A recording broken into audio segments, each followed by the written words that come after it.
तिमिरान्धस्य ज्ञानाञ्जनशलाकया चक्षुरुन्मिलितं येन तस्मै श्रीगुरवे नमः।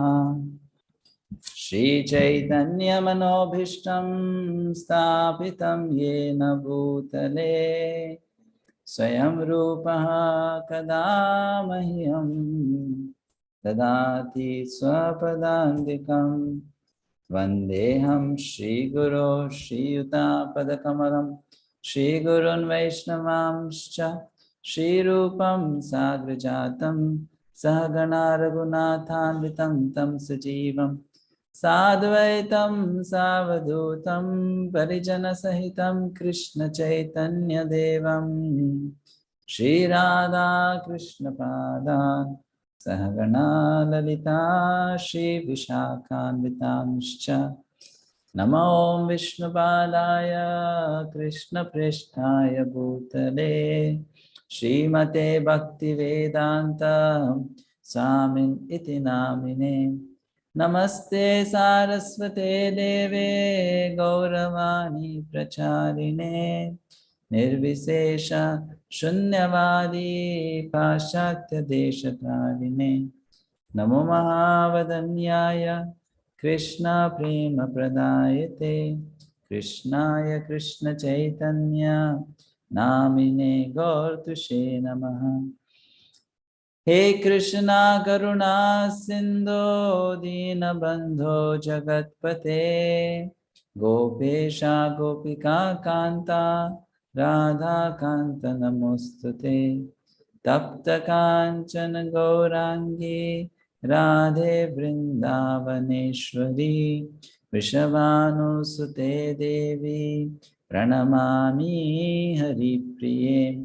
वंशकल्पतरुभ्यश्च कृपा सिन्धुभ्यैव च पतितानां पावनेभ्यो वैष्णवेभ्यो नमो नमः। जय श्री कृष्ण चैतन्य प्रभु नित्यानंद श्री अद्वैत गदाधर श्रीवासादि गौर भक्तवृंद। हरे Krishna Krishna Krishna Hare Hare Hare Ram Ram Ram Hare Hare. Hare Krishna. So welcome all once again to Bhakti-vaibhava class. I don't know what's wrong with devotees, why only few joined. Only these many, just 3, not able to join. Why they are not able to join? I mean, you all join with the new link, isn't it, Prabhuji? So why others are having problem in joining? Last time also they said they are not able to join. Yeah, actually today we didn't had any problem, Prabhuji. Last time we had it, but this time it was very, very easy, very natural like. So why they are not? मुझे every time password डालते थे तो भी गलत आता था last time.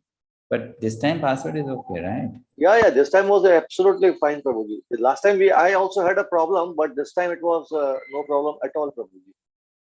Okay. Anyway, I have shared with them now. I don't know. You can try now.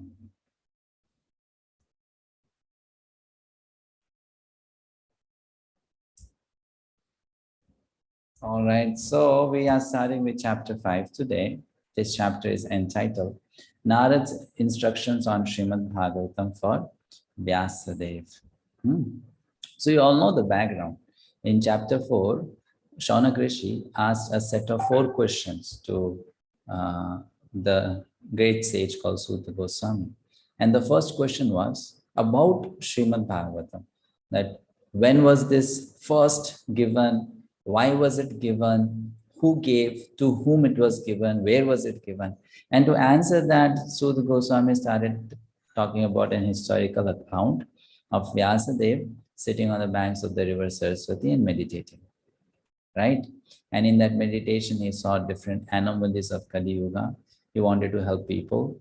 And he was a bit confused that I have already done so much. I have divided the Vedas into 4, written them down, pass them down to my disciples, who are passing them down to their disciples, my grand disciples.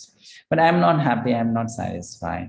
And while he was despondent like that, thinking about the situation, Sri Narad Muni appears there.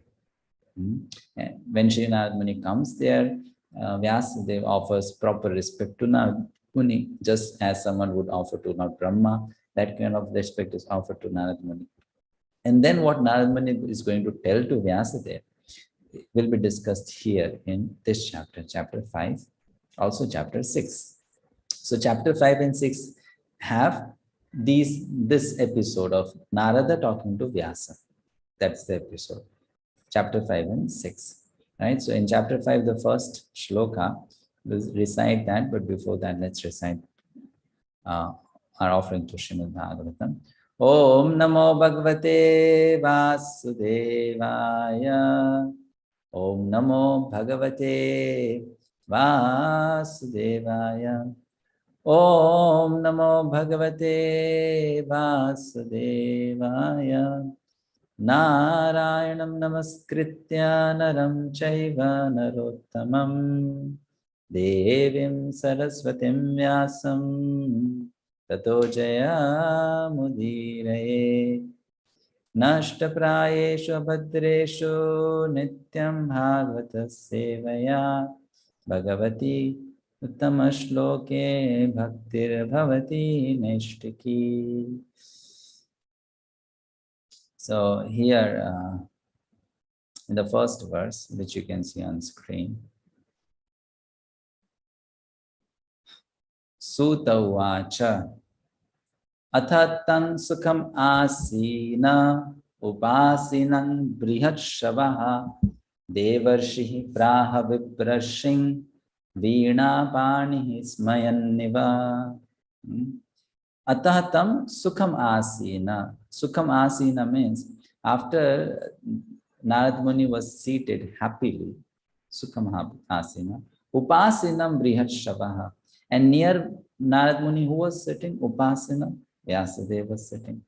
Devarshihi Praha Viprashim Veena Panihi Smayan Iva.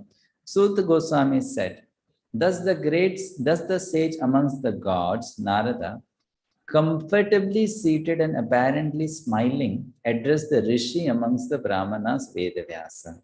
So one is Deva Rishi and the other one is Brahma Rishi. Deva Rishi is Narada, Brahma Rishi is Vyasa. What is Narad Muni doing? He is smiling softly. This reminds me of chapter 2 of Bhagavad Gita, shloka number 10, where Krishna smiles when Arjuna surrenders to Krishna. Exactly that is what happens there. Prahisan iva bharata. Arjuna says, Krishna, I surrender to you. And Krishna smiles. Why he smiles? He is thinking, see how interesting it is that my friend, because of influence of my Maya, has now become my disciple. So interesting it is. So looking at the working of his own energy, Krishna is smiling. Likewise here, Narad Muni is smiling. Why Narad Muni is smiling? There is a secret behind that. Generally, in every Chatur Yuga, when Vyasadeva comes as an incarnation, that incarnation is Shakti Avesh Avatar, means specially empowered incarnation. But this particular Vyasadeva, who comes in the same Yuga when Lord Sri Krishna comes, this is not Shakti Avesh Avatar. This is Leela Avatar. This Vyasadeva is different. This is Swayam Bhagavan in one sense, the Leela Avatar. So Narad Muni is smiling that how come the Supreme Lord, who is all powerful, all knowing, that person is behaving as if he doesn't know what is to be done and what is not to be done. So this is his Leela, not that Vyasadeva is in illusion and he doesn't know what causes my despondency, but this is his Leela. And looking at that Leela, Narad Muni is smiling. That look at the Lord, how nicely he can act, how wonderfully he can act. He's smiling that Vyasadeva has fallen into this illusion that I don't know, what am I supposed to do? Why am I not happy? Narad was smiling because he knew well the great sage Vyasadeva and the cause of his disappointment. As he will explain gradually, Vyasadev's disappointment was due to insufficiency in presenting the signs of devotional service. Narad knew the defect, and it was confirmed by the position of Vyasa. Next verse. Narada uvacha Parasharya Mahabhaga Bhavataha Kachid Atmana Paritushyati Sharira Atma Manasa Evava. Addressing Vyasadeva, the son of Parashara, Narada inquired, "Are you satisfied by identifying with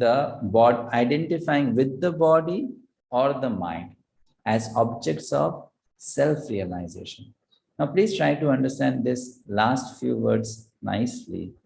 Here, Vyasadeva is being questioned by Narada.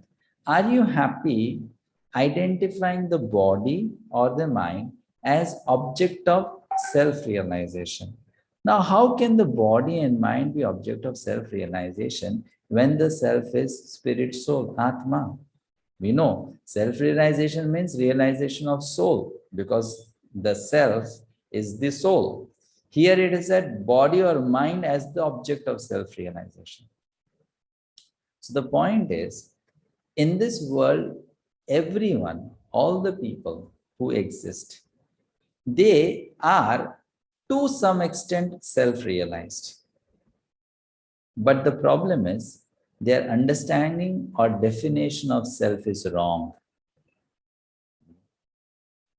Like you will see so many motivational speakers, they will say, discover yourself. You join this course and then you will come to know whether you are going to become a cricket star or a sports star or a movie star or a politics star or a business guru. Come here and you will know who you are. They will talk like that. And people go there and after attending the session, they think, yes, I am this. No? Now, this is also a kind of self-realization, but the understanding of the self is wrong. That I am body or I am some particular identity. And interestingly, people just live for that identity throughout their life. You know, they so strongly start identifying themselves as that particular post or position. And this happens with those who for many years have been doing one thing only. And they become so strongly attached to that identity. You know, like I am an army officer.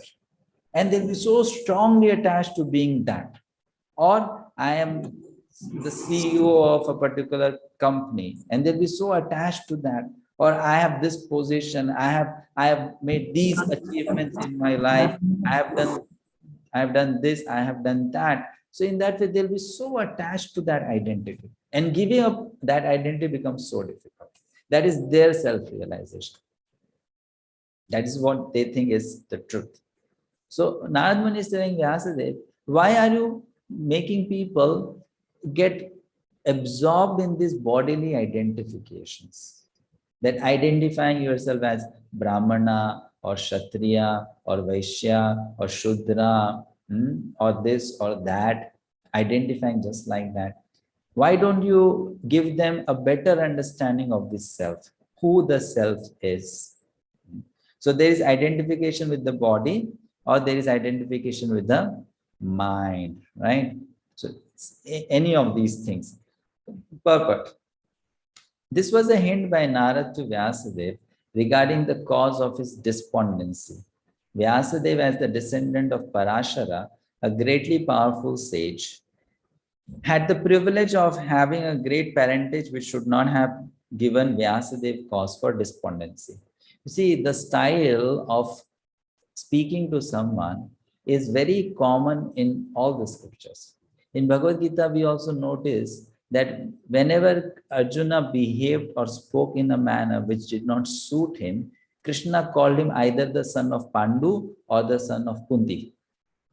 Right? And you would read in the purport, Prabhupada would say that he is the son of Kunti, so he's not expected to behave in this manner or speak in this manner. So this is what we have seen even in India. It's a general trend that if a person does something wrong, then they will say, are you the son of so and so? Because if you are the son of so and so, we don't expect you to behave like this. It's an indirect message of telling that what you are doing or what you are saying is wrong. We don't expect this from you. So likewise here, Narad Muni is telling Vyasadeva, you are son of Parashar Muni. He's a great sage. I mean, Parashar Muni is considered to be the authority of Vedic knowledge. And though you are his son, you are not satisfied.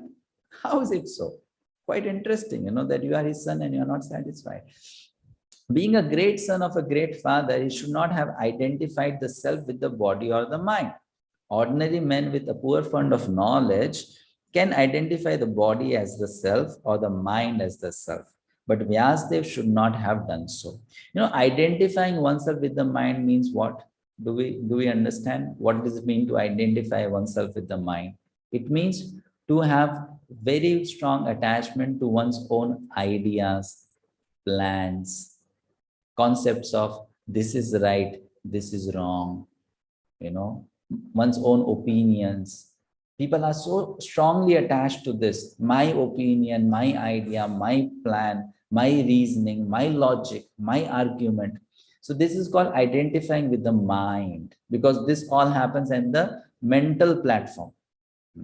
So some people may not be so bodily conscious, but they are very specific about what's going on in their mind. And they want others to always accept that, that this is my opinion, you must listen to this, or you must accept this. So that's called identification with the mind. Ordinary men with a poor fund of knowledge can identify the body as self or the mind as self, but Vyasadeva should not have done so. One cannot be cheerful by nature unless one is factually seated in self-realization, which is transcendental to the material body and mind. One can only be happy if we stop identifying ourselves as the body and mind and start identifying ourselves as the spirit soul, Atma. Then we'll experience true happiness. Text 3. Jigyasitam susampannam apite mahat adbhutam kritaman bharatam yastvam sarvartha paribringhitam. Your inquiries were full. Now he's telling some more things. First, what did he say? Why you should be dissatisfied? You are son of a great sage. Okay. Next, what he's saying? Not only you are a son of a great sage, you have been a very good inquisitive student also, which means you did good studies. Your parentage is good and your education is also good. Your inquiries were full. Jigyasa.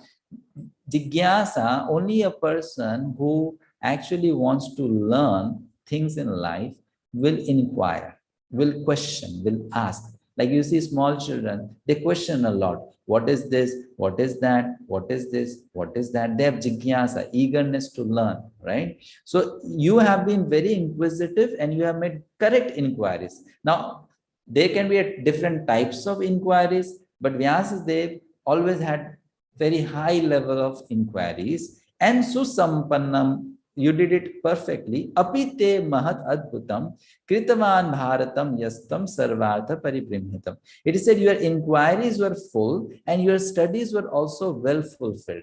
So two things are very important. These two are not same. One is, you go to a teacher, you ask questions, but you don't just ask questions. You also tell the teacher to explain a particular subject matter. Nowadays, we see there are so many chat shows, talk shows, and then there are people asking questions to one person and that person is giving answers. Questions come from the audience or it come from the host of the show, the MC of the show. But this is not the Vedic system of learning. The Vedic system of learning is that you go to a teacher, the teacher will explain a particular subject matter, and then you have the right to ask a question on that subject matter. So there are two things.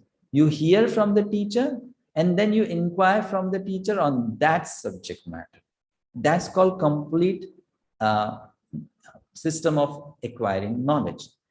The hearing part from the teacher is called study. And asking question is called jigyasa. inquiry. One has to do that. One must be doing that. I've seen so many people, they are so inquisitive, they'll just keep on asking questions, one after another, one after another, one after another, one after another. But they don't really want to understand any subject. They will just ask questions, So one should not be like that. One should study and ask questions. Vyasadeva did both of them. His studies were full, his inquiries were full. And because of that, because he learned it so nicely, he was able to make a masterpiece called Mahabharata. There is no doubt that you have prepared a great and wonderful work called the Mahabharata. Sometimes people go to university and they study a lot. At the end of the year or at the end of their whole degree course, they are asked to write some paper to make a thesis. Like you have studied so much, now you write a thesis or do something like that. So they have to condense all their learning into that one project. That they know the subject so well. So Vyasadeva, he studied the Vedas very nicely. Now, what he created from that knowledge, a masterpiece was Mahabharata. That he learned everything and then he put all of that in one book in a way that it is story, along with that instructions to people, everything is there. So Narad Muni is saying, you have been a great student and also you have graduated from your studies and also you have given a wonderful contribution to the society in the name of Mahabharata. What does it say about Mahabharata? Which is full of all kinds of Vedic sequences elaborately explained. Purport. The despondency of Vyasadeva was certainly not due to his lack of sufficient knowledge. Because as a student, he had fully inquired about the Vedic literatures, as a result of which the Mahabharata is compiled with full explanation of the Vedas. So you see, there are three reasons which Narad Muni has given. Vyasa should not be despondent. First, you have a great father. Second, you have been a great student. Third, you have also contributed to the society in a wonderful manner. So next, what does he say? Jigyasitam adhitam cha brahma yattat sanatanam tathapi sochasi atmanam akritartha iva prabho. Then he's saying, you have fully delineated the subject of impersonal Brahman. If someone says Mahabharata is all about dharma, artha, kama and moksha, religion, economic development, sense gratification and liberation. So Narad Muni is saying, not only that, you have gone beyond. You have been able to describe Brahman, impersonal Brahman, Brahma Jyoti. And you have been also able to describe the process of realizing the Brahman, which means you have given the people the process to become transcendental. Brahman realization means spiritual knowledge, transcendental knowledge. So though you have even given spiritual contribution, why should you be despondent in spite of all this? Thinking that you are undone, my dear Prabhu, my dear sir, that you are still unhappy. So Srila Prabhupada in one lecture very beautifully commented on this point. He said, people should be intelligent. They should think. I have studied so much. I have done bachelor's, I have done master's, I have done PhD, double PhD, triple PhD, and I have done so many things in life. But why my wealth, my accomplishments, my post and position, they are not able to make me completely happy in life? What's the reason? One should sit down and think about it. What is missing in my life that I am not complete? I still feel that there's so much for me to acquire so that I can become happy. What's missing? I have tried to do everything and anything. Now, this is what was going on in the minds of the hippies of 60s and 70s. This is what exactly was happening with them, that we belong to a very rich family. There's nothing that we have seen in this world. All the pleasures that are possible for a human being, we have tried them, everything. But even after we have tried so much, why are we still not happy? What's missing?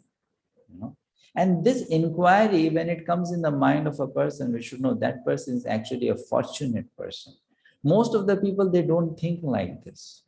Why? The reason is most of the people, they are not able to meet the bare necessities of life. So they always think that we don't have this, we don't have that, we don't have this, we don't have that. And because of that, they are not able to look for the real source of happiness.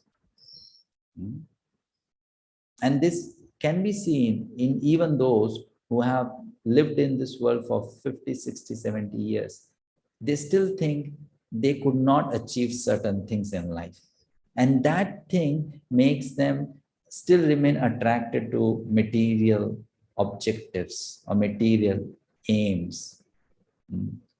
Whereas a person who has come to this point, I have tried everything possible. There's nothing now left for me to do. So what is that I should be doing? I can make my life completely blissful. So Narad Muni is saying that what is that you have not done that you are unhappy? Why are you so despondent? Purport. Srila writes, the Vedanta Sutra or Brahma Sutra compiled by Sri Vyasadeva is a full deliberation of the impersonal absolute feature. And it is accepted as the most exalted philosophical exposition in the world. It covers the subject of eternity. So it's not about material life, it is talking about eternal real.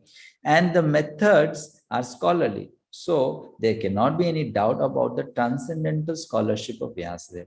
So why should he lament? So what do we understand? We understand one thing very simply. Knowledge, only knowledge, cannot bring complete satisfaction to a person. Just to know a lot will not make us happy. Just because we know. People sometimes they think that only by reading books and only by acquiring knowledge, we will become fully happy. But just getting more and more knowledge will not make us happy. And this thing is to be understood by most of the devotees in ISKCON at present. We see so many devotees in ISKCON, they love to do, dozens of courses in 1 year. They'll join course from this particular institute, then that institute, they'll jump from one. Now it's all online. So you have access to all the ISKCON institutes in the entire world. So they'll join this institute, do this course, that institute, that course, that institute, that course. But even after doing so many courses, we don't see there's much practical difference in their life or lifestyle. And because of that, the growth one makes in Krishna consciousness is also not so much. It is very shallow. Only acquiring knowledge doesn't bring full transformation. That doesn't happen.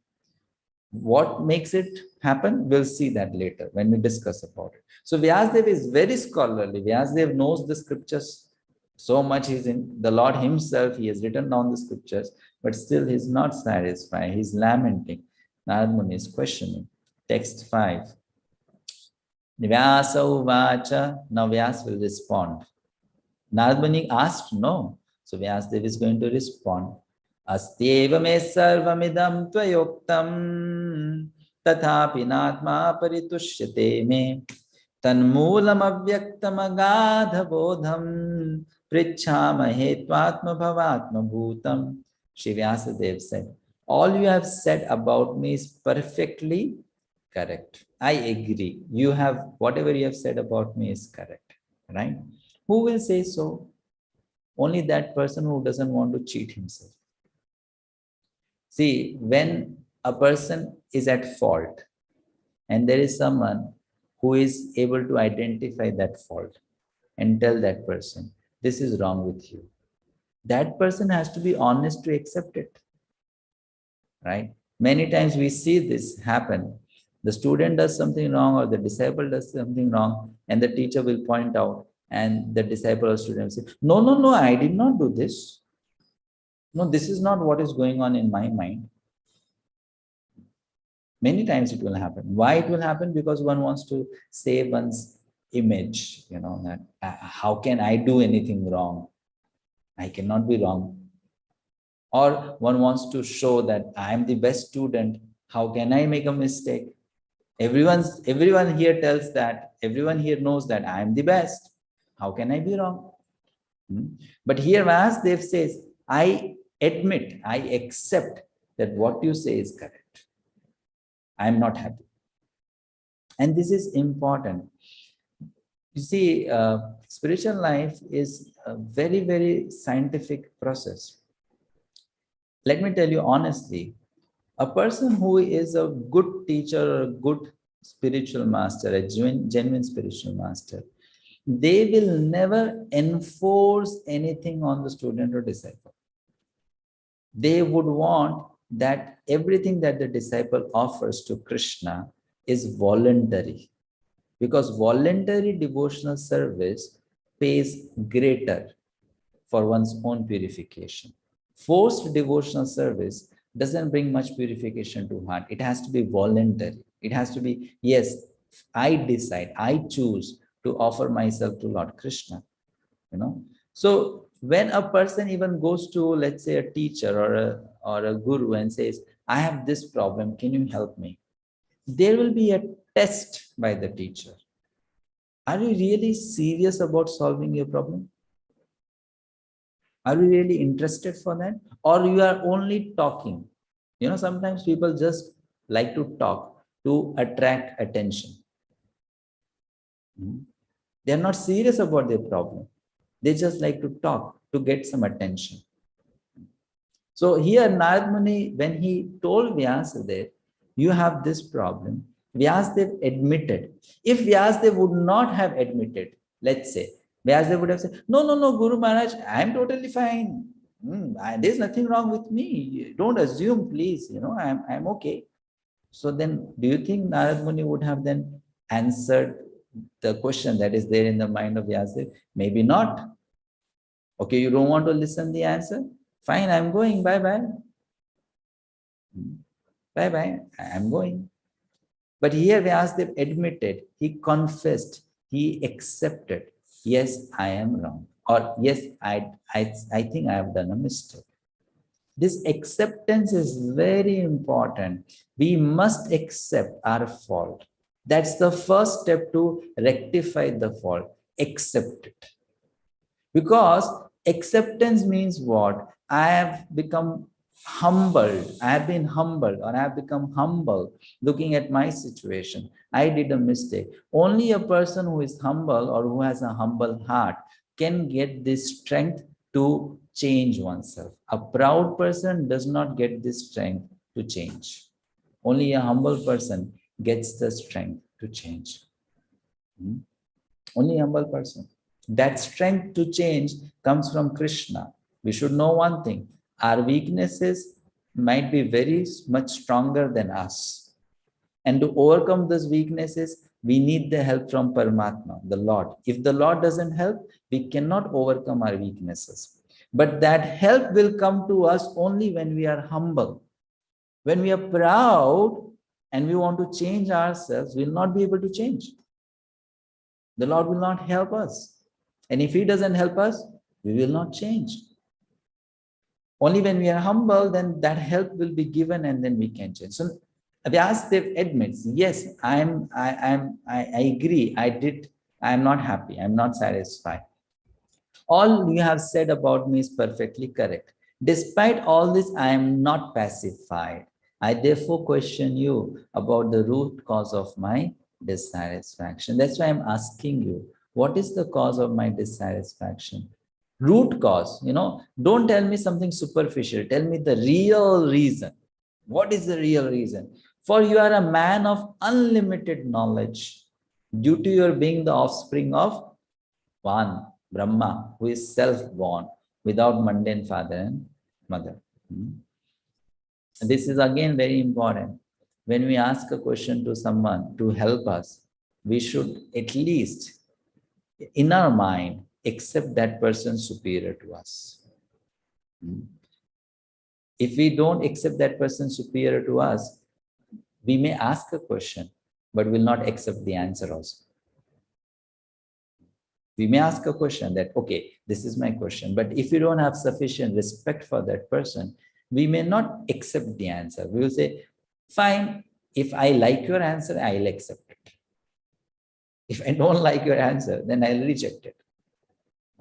That's not how an inquiry is made to a spiritual master. If you are not ready to accept the answer of spiritual master, better not ask the question. If I'm not ready to follow the instruction of spiritual master, better not tell the spiritual master, give me an order. Sometimes people do that, very sentimentally, because they think, oh, let me impress my Gurudev. If I tell my Gurudev, what can I do for you? He'll be so happy that this disciple of mine is asking me, what can I do for you? And then Gurudev will say, do this. Oh, Guru Maharaj, I have some problem, I have this to do, I have that to do. How can I do? So never do that, because if you have asked and the Guru has told and then you don't follow, then we do the offense of committing, Guru Aparad, not following the instruction of Guru. So better not ask. Better not ask. Same thing. You go to a person and you tell that person, can you please give me an advice? And that person says, okay, yes. And then that person spends half an hour with you, tells you about the thing. And after that, you say, okay, it was a good advice. I'll think over it. And then, if I like it, I'll follow. Don't do that. Why? Because you wasted that person's half an hour. And those who are advice givers, they should also be very careful. They should tell people, you see, if you are not ready to follow my advice and you're just coming here to waste my time, then please, sorry, I'll better use that time for serving Krishna in another way.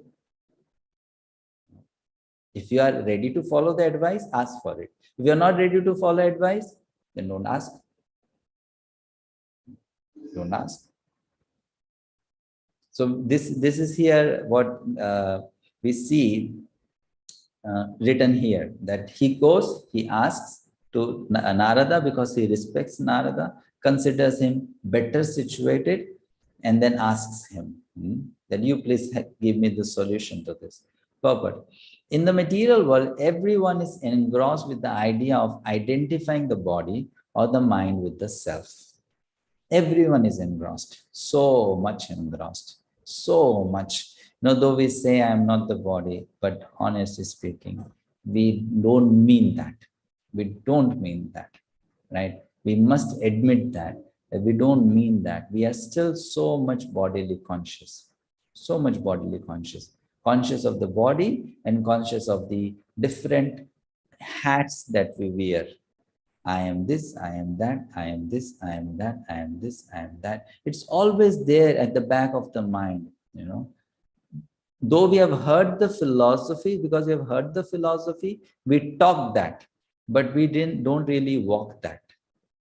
We talk about it.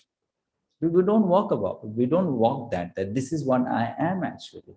We don't even tell ourselves. And a devotee, I have already explained this before in many classes, a devotee should tell oneself, I am not this body. Should tell oneself, I am not this body. What this structure I see, the skeleton, this is not me. Everyone thinks this is what I am, but this is not me. This is not my real identity. As such, all knowledge disseminated in the material world is related either with the body or with the mind. Correct. And that is the root cause of all despondencies. If we identify with the body, why will we not be unhappy? We will be unhappy because the body is not perfect. Is the body perfect? No. No one's body is perfect. Someone's nose is not proper shape. Someone's ears are not proper shape. Someone's eyes are not proper. Someone's face is not so good. Someone's bodily hands, legs are not proper. Someone's hand is cut. Someone's other parts are wrong, right? So body is not perfect. So how can we be happy with that particular identification? Neither our mind is perfect, nor we have all the good qualities. So as long as I identify myself with that, how can I be happy? Recently in Bhakti Shastri batch, which I newly started, I kept a debate amongst the students on the topic of women being less intelligent. That section comes in chapter 1 of Bhagavad Gita. So after the session got over, one lady, she messaged to me, why in entire Srimad-bhagavatam, so many times, in so many pages, this thing has to be written? Why? One or two places it could have been written. Why so many times? Why this should be the subject of focus in Srimad-bhagavatam? Srimad-bhagavatam is about Krishna. So I told her that it's not that on every page this is written. Wherever there is an episode related to that, then in the purport, this is how Srila Prabhupada explains in certain places. So I told her one thing, I wrote down to her that you see, if this statement upsets you, that someone is being called less intelligent in certain places, if this thing upsets you, then why does it upset you? Why this statement does not upset you when Prabhupada writes, all the human beings in Kali Yuga are like animals? Why that doesn't upset you? Is that not humiliating? I mean, what is better, Prabhujis and Matajis? Someone calls you less intelligent or someone calls you an animal? which one is more humiliating? Someone calling animal is more humiliating, na? But someone calls you a buddhu, that should not be so much humiliating. But someone calls, you are an animal, that should be very, very humiliating. So I asked her, why these statement does not humiliate? Human beings are animals, like animals in Kali Yuga. Because you strongly identify yourself as a woman, so that's why the statement, women are less intelligent, humiliates you or hurts your ego. That's the problem with not the statement, but with me, that I identify myself so strongly with the body. That's my problem. The basic philosophy is, Atma is not man and woman. Because of some karma, I landed up in a particular body. Right? Because of some karma, I landed up in a particular body, and that body has its nature. That's all, finish. It has its plus points, it has its minus points. And a person who is living in the body, just like a person is driving a car, should know what are the weaknesses of my car and what are the strengths of my car. Right? Isn't it so? Like, I'll give you an example. There are cars which are like Land Rover type cars, the big ones, right? They are quite high. They have a huge, they are quite tall in height, the Land Rovers. And then you have these cars like Mercedes and BMWs. They are quite low in height. Now, both of these cars, they may have huge cost price. Both of them pretty expensive. Now, they both are good and they both are bad, depending on which road you are driving. Right? Isn't it? If you have a road where there are a lot of, you say, what can we call them? Very high speed breakers, or you have road which has, a lot of bumps, then the car which is low in height will easily get damaged. You need car which has a bigger height, which has high tires, and the surface, the distance between the road and the bottom, what is that called technically, the lower part of the car, what is that called? That word was there coming to me. Someone knows? Ground clearance should be. So the bottommost, surface of the car, correct? Yeah. So ground clearance. If that is low, then the car will get hit, at the bottom, and it will be causing damage to the car. So when I drive a car, I should know what are the plus points and the minus points. Likewise, when a spirit soul is in a particular body, a spirit soul has to understand what are the plus points of this body and what are the minus points of this body. We have to study that subject matter in that way, right? So, but when we bodily identify too much, it starts hurting our ego. And then we miss the point. So then I told Mataji that as long as Any man or any woman study the scripture thinking oneself as man and woman, that person cannot understand the scriptures completely. Cannot understand the scriptures completely. One has to rise above that level of consciousness to understand the scriptures. Then only we can appreciate the scriptures better. What is written further, this is not always detected. Prabhupada writes so nicely here. What is not detected? That the root cause of suffering is misidentification or wrong identification.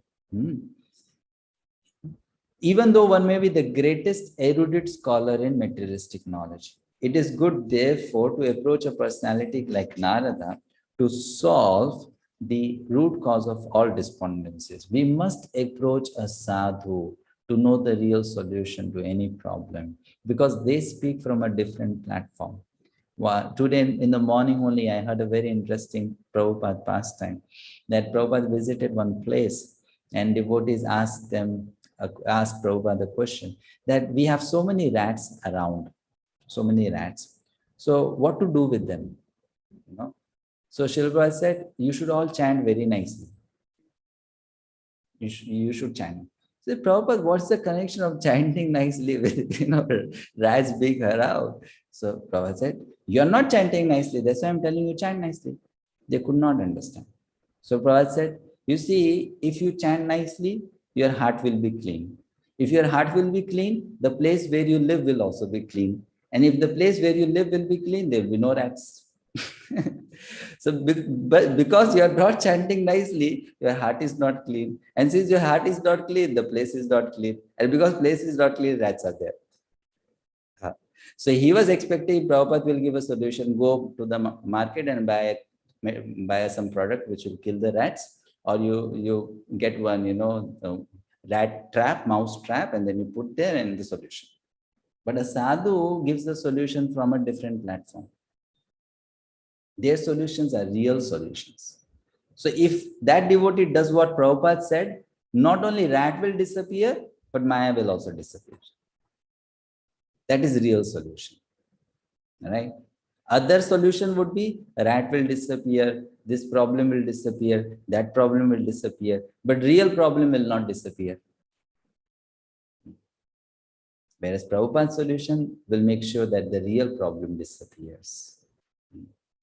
When we go to a sadhu, our question may be something, and sometimes the answer may not be what we expect. Because we think this problem has this solution, and sadhu should give me that solution only. But the sadhu will give a solution from a different platform, which will be real solution, true solution, which will solve not just this problem, all the problems. That's why when we ask a question to a sadhu, don't think that you will understand the answer easily. Don't think that the answer will be very easy to understand. Because their answer comes from a different platform, and our questions come from a different platform. So in order to appreciate the answer of a sadhu, one statement of a sadhu may take decades. Sometimes it does. Sometimes it does. It may take decades to understand. Why did a sadhu talk like this?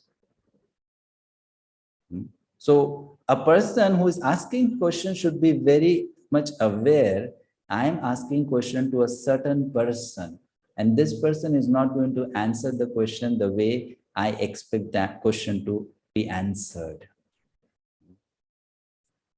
With that understanding, if one goes to a sadhu and asks a question, the answer will be very helpful. Otherwise, it won't be of any help. Any help, no help. So we read further. It is good, therefore, to approach a personality like Narad to solve the root cause of all despondencies. Why Narad should be approached is explained below. So now Vyas is telling, I have come to you for getting the answers to my question. You are very knowledgeable. And then he'll add something. Savai bhavan veda samasta guhyam upasita upasito yat purushaha puranaha paravaresho manasaiva vishvam shrijatyavatyatti gunaira sangaha. My Lord, everything that is mysterious is known to you. Why everything mysterious is known to you? Because you know the most mysterious personality, the Supreme Personality of God. There cannot be a greater mystery than Krishna.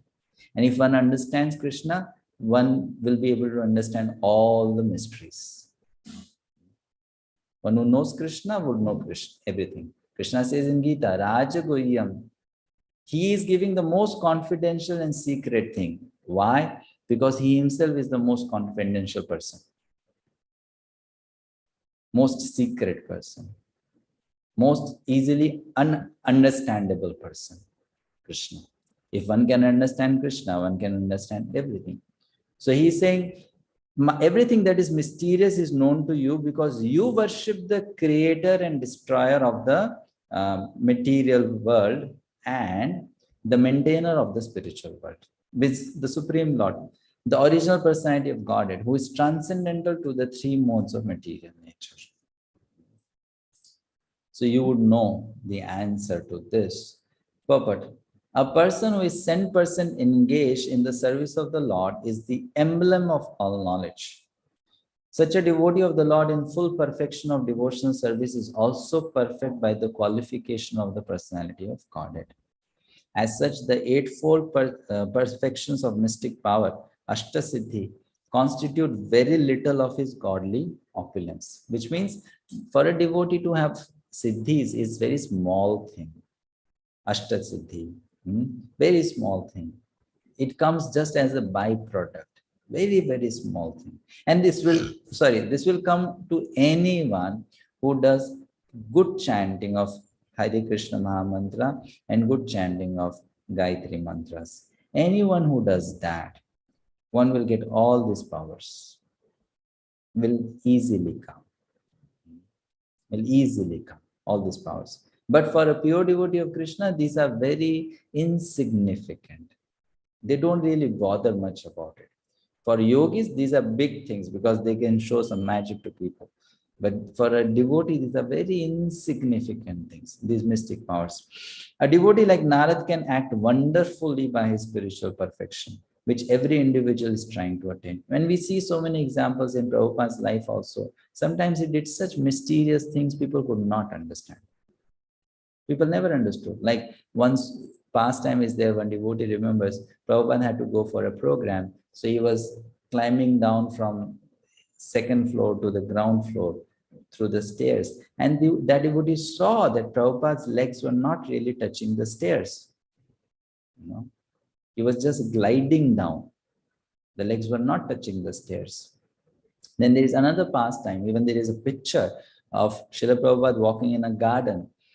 This pastime was shaped by Her Grace Yamuna Mataji. It's given in her biography book that Prabhupada was walking in the garden. This was in London, and he was living in the house of one of these beetles. So he not living in the house, I think he was visiting the mansion or something like that. I'm not sure, but that was the place. So Prabhupada was there, Yamuna Mataji was there, and her husband was there. At that time, her husband, Guru Das Prabhu. So Srila Prabhupada was walking, and it was a damp, moist land. So when you walk on a moist land, it leaves some footprints. You will have your footprints on that. So Srila Prabhupada was walking, behind him Yamuna Mataji was walking, and behind Guru Das Prabhu was walking. So Yamuna Mataji, she was walking for quite a long time up behind Prabhupada, and she was looking around, looking ahead. But after some time, when she started looking down to look at Prabhupada's feet, she saw that when Prabhupada is walking, there is no imprint on the ground. But wherever she walked and Gurudas Prabhu walked, there was a trail of steps. But where Prabhupada walked, there was no imprint on the ground. Then she looked behind and she saw, yes, there are footprints of only two people. The third person's footprint is not there. So a pure devotee of Krishna have all these mystic powers. There's another story. Prabhupada went to which country? I don't remember. He went for a walk And while walking, they came across a forest, not a very thick forest. It was a forest within the residential area. So they were walking. Prabhupada told the disciples, "You all wait here, I am just coming." And then one of the disciples, he slowly, closely followed Prabhupada to see what he's going to do. Prabhupada went inside, and there were 5 trees there. So Prabhupada just went there and he touched those trees. Just went there and he touched those trees. 1, 2, 3, 4, 5, like that.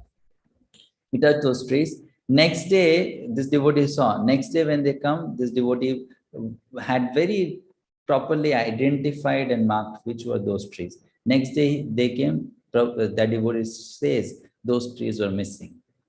They were not there. The trees were not there, gone. So like that, there's so many incidents where Srila Prabhupada exhibited such powers, mystic powers, unbelievable, unimaginable. And a pure devotee of Krishna has all of this. You want to know, read more such stories, you'll find these kind of stories very prominently in the life of 2 personalities. In others also they are there, but one is Prabhupada and the other is Bhakti Swami Maharaj. You'll find so many such stories of doing such miraculous things by their mystic powers. Even you'll come to read some of them in the life of Srimad-bhagavatam Maharaj. So many things they could see, they could understand, they can know. That's why we should not think that pure devotees of Krishna are ordinary people. They are not ordinary. As soon as we are standing in front of them, they are scanning us top to bottom. They know everything about us. We may think that we will tell them a lie and we'll cheat them and they will not know what happened, what did not happen, but they know everything. They have a different kind of scanner. They will scan total, bottom to top, everything. So here, like yesterday only, one devotee told me this story that I'll not take name. A disciple, a brahmachari in one temple, he became so disturbed with his life, he wanted to commit suicide. So he thought, my spiritual master is in the temple, let me take his final darshan and then I'll go. So he went and he offered obeisances outside the gate. Before he stood up, the spiritual master said, "Don't commit suicide. If you do, you'll become a ghost." That was enough for him to change his mind. So such mystic powers a pure devotee gets, easily gets. Srila Narad Muni is a sent person, perfect living being, although not equal to the personality of Godhead. And then what is that special qualification in him? This verse explains. Tvang paryattanarka iva trilokim antascharo vayurivatma sakshi paravare brahmani dharmato vratehi snatasya menyu namalam vichakshava. Tvam paryatan means to move around, roam around. Arka iva trilokim. Arka means the sun. Trilokim, 3 planets. Like the sun, your goodness can travel everywhere in the 3 worlds. And Narad Muni is free bird. He can travel anywhere. And like the air, you can penetrate the internal region of everyone. As such, you are as good as the all-pervasive super soul. So Guru is a manifestation of Paramatma. Like Paramatma, Guru can know everything about someone. Everything. Who tells him? Paramatma tells him. Simple. How much ever Paramatma he wants to know about someone, Paramatma will tell. So a spiritual master means that one who has been able to establish that connection. This is not just because someone has some ability, so these qualities come. These qualities are given to them by their spiritual masters. They are empowered with these qualities. When a disciple is sent person surrendered to the Guru, then the Guru gives all of these qualities to the disciple, empowers the disciple. That's called empowerment. And because of that, they are able to take a responsibility. And this happens in material world also, isn't it? Like, for example, let's say there is a Supreme Court judge. Now that Supreme Court judge wants to leave his position or post and find another person who will come and occupy that post. So what will that Supreme Court judge do? He will select someone who is qualified for that post from a set of candidates, right? And select that person and then bring that person into the inner circle, train that person, empower that person, make that person authority and make him sit on the post, right? Pass on. Likewise, the guru does that with his disciple. We'll see, okay, I have so many disciples. Now from that disciple, these are the ones who are fully pure-hearted, loyal, dedicated. They've surrendered without any reservation. So then the guru picks them and then empowers them. So this has to be understood. A serious problem which is happening in our society is, sorry to say, is that though Prabhupada condemned democracy, in ISKCON, we are too much following the democratic system. That's not the system made by Krishna. The system Krishna made is, there is empowerment. And some people are empowered and some are not. Or some people are more empowered and some people are less empowered. And these differences have to be accepted. A problem which is happening in ISKCON now is that people, they think we all are same. But they don't see this difference. I have seen this happening. If, let's say, someone suddenly becomes a star, a celebrity, because that person has been able to distribute that many number of books, or that person has got this much million of dollars as donation, or someone has done this and that, and they start just thinking that I am same as my guru, I am same as Prabhupada disciple, I am same as that particular sannyasi. On the basis of external, they start thinking that I have also reached that level. But that's not how it is. It's not like that.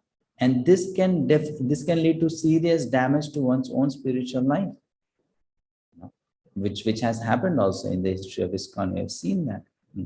So a person has to be very careful that we don't, on the basis of externals, start comparing the Vaishnavas, or at least start comparing ourselves with other Vaishnavas, and think that, yes, we have become like them. No. Very, very unhealthy and very, very dangerous. Right? Very, very dangerous. One should stay safely away from this thing.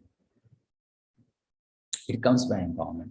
So whatever empowerment we have received, for that we should be grateful to Guru and Krishna. And if other one has received more empowerment, then we should acknowledge that and appreciate that. That person, because of his or her sincerity, has been empowered more. Like Srila Prabhupada, when in his final days, he was lying on the bed, not really moving around, not eating, not drinking. So in those days, many of his god brothers came to meet him. And Prabhupada was confessing in front of everyone that I have been very, very harsh to you. I have spoken ill words to you, and I have said that you did not do any preaching, this and that. So please, please, please, I request all of you, forgive me. I just spoke that out of some kind of pride, something like that. So then one of his god brothers said, no, Bhakti-Vedanta Swami. What you are saying is totally wrong.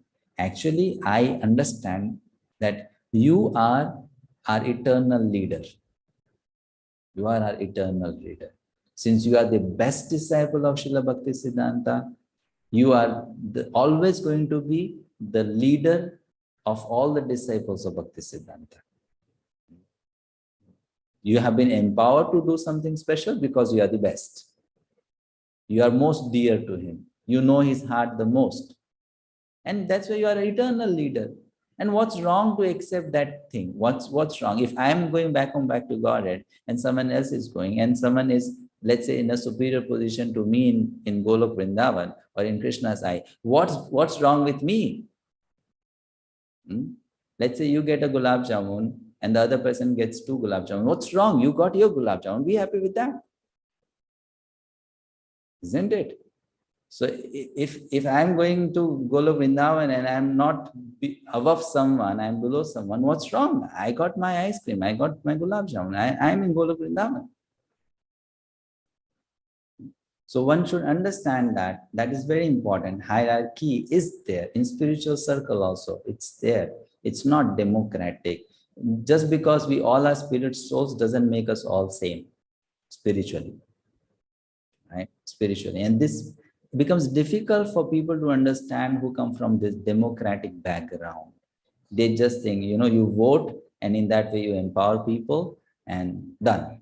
So you can make a guru also by voting. You can make a pure devotee also by voting. You can make a leader also by voting. Someday we'll also make a Vaishnava by voting. That's not how it's going to work. Purpose, transcendental realization, pious activities, worshipping the deities, charity, mercifulness, non-violence, and studying the scriptures under strict disciplinary regulations are always helpful. Always helpful. Next verse. Now Sri Narada is saying, Sri Narada Vacha, Bhavatanudita prayam yasho bhagavato malam yenai vaso natushyeta manyata darshanam khilam. Sri Narada said. Now he is giving the solution. He will identify 2 defects in Vyasadeva. First defect, we have not actually broadcast the sublime and spotless glories of the personality of God. You did not do that sufficiently. If he says, oh, no, I have written so many Puranas and I did mention there Krishna's name. And in Mahabharata, I wrote Bhagavad Gita, that's in Mahabharata. I did mention Krishna is Supreme Personality of Godhead. Did I not do? So what did he say? What does he say? He will say that later. Yes, you did, but you did not do sufficiently. You did, but not sufficiently. What does this mean? We have to do sufficient practice of Krishna consciousness. Then it will bring some change, So 16 is minimum, 16 rounds. That is minimum. Sripad mentioned that. If you do less than this, then you will not even survive spiritually. Because this is the minimum, right?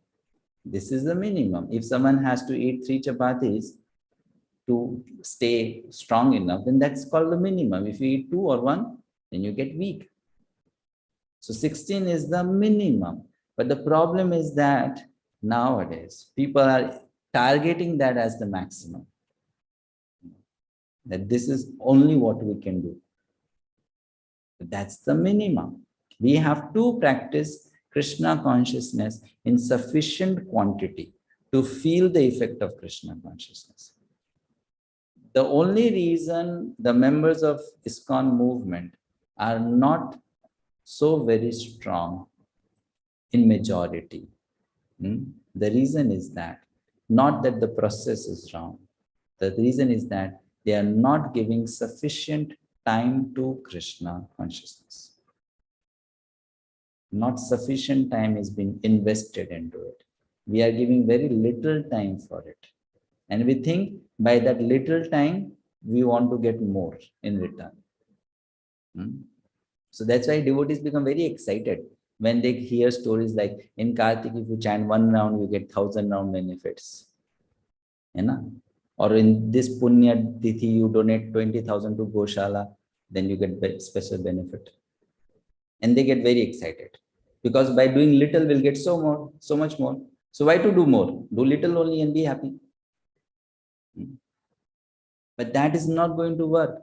Let me tell you something honestly. Srila Prabhupada, he did not emphasize on this, bonus offers in spiritual life. He did not. You know why? Because he gave a program to devotees in a way that if you do that much, then you don't need these offers to go back to God. These bonus offers are for lazy devotees. These bonus offers are for lazy people. That on one day in the year on Janmashtami, you do Kalash donation and done. Krishna will be very happy. Whereas Prabhupada said, for members of Krishna consciousness movement, Janmashtami should be every day. That's our Janmashtami. Not that on one Janmashtami, we go to temple for Mangalarti. No, our Janmashtami should be every day. That means what? You cannot go to temple for Mangalarti. Mangalarti should be every day at home. Cannot go to temple? No problem. At home it should be there. Guru Puja should be there at home. Study of Shastra should be there at home. Every day it should be. So for those who are doing these things every day, these promises given in the Shastra don't really matter. That on certain day you do this, you get special benefit on that. No. We just follow the simple program which Prabhupada has given. 7 to 8 hours of Krishna conscious activities daily. Direct activities of Krishna consciousness, 7 to 8 hours must be there. If you want to grow in Krishna consciousness steadily, it should be there. If it's less than that, we will not survive much. Why? Please, it's common sense. From one side, you are drinking spiritual energy. From the other side, you are drinking material energy. If you are not really taking sufficient spiritual energy inside and just we are taking in material energy, how is that will become more spiritually strong? It is common sense. If I engage in material activities, that's going to nourish my material life. If I engage in spiritual activities, it will nourish my spiritual life. I have to give time for Krishna consciousness. I must. That has to be there. So we have to design our life in a way we must have time for. If it's not there, then start planning, change your life in a way that one can get sufficient time for bhakti. Right? One gets sufficient time for bhakti. This plan must be there in a devotee's mind that I need time. I don't have time. I need time. Sufficiently practicing Krishna consciousness must be there. Then we'll be very strong spiritually, very strong. It's right. I'll take your comment, Mataji, later. You have not actually broadcast the sublime and spotless glories of the personality of Godhead. That philosophy which does not satisfy the transcendental senses of the Lord is considered worthless. The eternal relation of an individual soul with the Supreme Soul, personality of Godhead, is constitutionally one of being the eternal servitor of the eternal Master. The Lord has expanded himself as living beings in order to accept loving service from them. And this alone can satisfy both the Lord and the living beings. Such a scholar as Vyasadeva has completed many expansions of the Vedic literatures, ending with the Vedanta philosophy, but none of them have been directly glorifying the personality of Godhead. Dry philosophical speculations, even on the transcendental subject of the Absolute, have very little attraction without directly dealing with the glorification of the Lord. The personality of Godhead is the last word in transcendental realization. The Absolute realized as impersonal Brahman or localized Super Soul Paramatma is less productive of transcendental bliss than the Supreme Personal realization of his glories. The compiler of the Vedanta Darshan is Vyasadeva himself. Yet he is troubled, although he is the author. Such an important line. He is the author and he is having problem. Which means the knowledge which he is sharing is not benefiting him. Is not giving him complete satisfaction. So how can that give complete satisfaction to those who will receive that knowledge? Will not. So this I always keep in my mind. Whenever I give a talk, a lecture, a presentation, a class, a seminar, I always try to see or lead a kirtan or do anything which is a presentation, an offering in public or wherever. Then I always think, if this thing has not nourished me in my Krishna consciousness, how will this nourish to people who are sitting in front of me? So prachar is not just for giving to people. Prachar is also to purify oneself.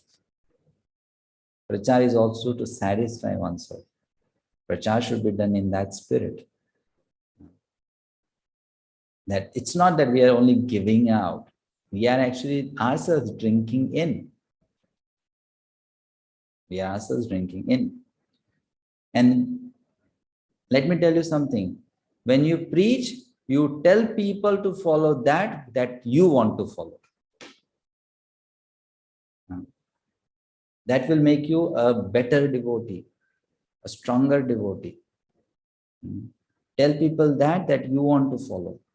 Because if others hear your statements or not, there are two ears that will always hear that.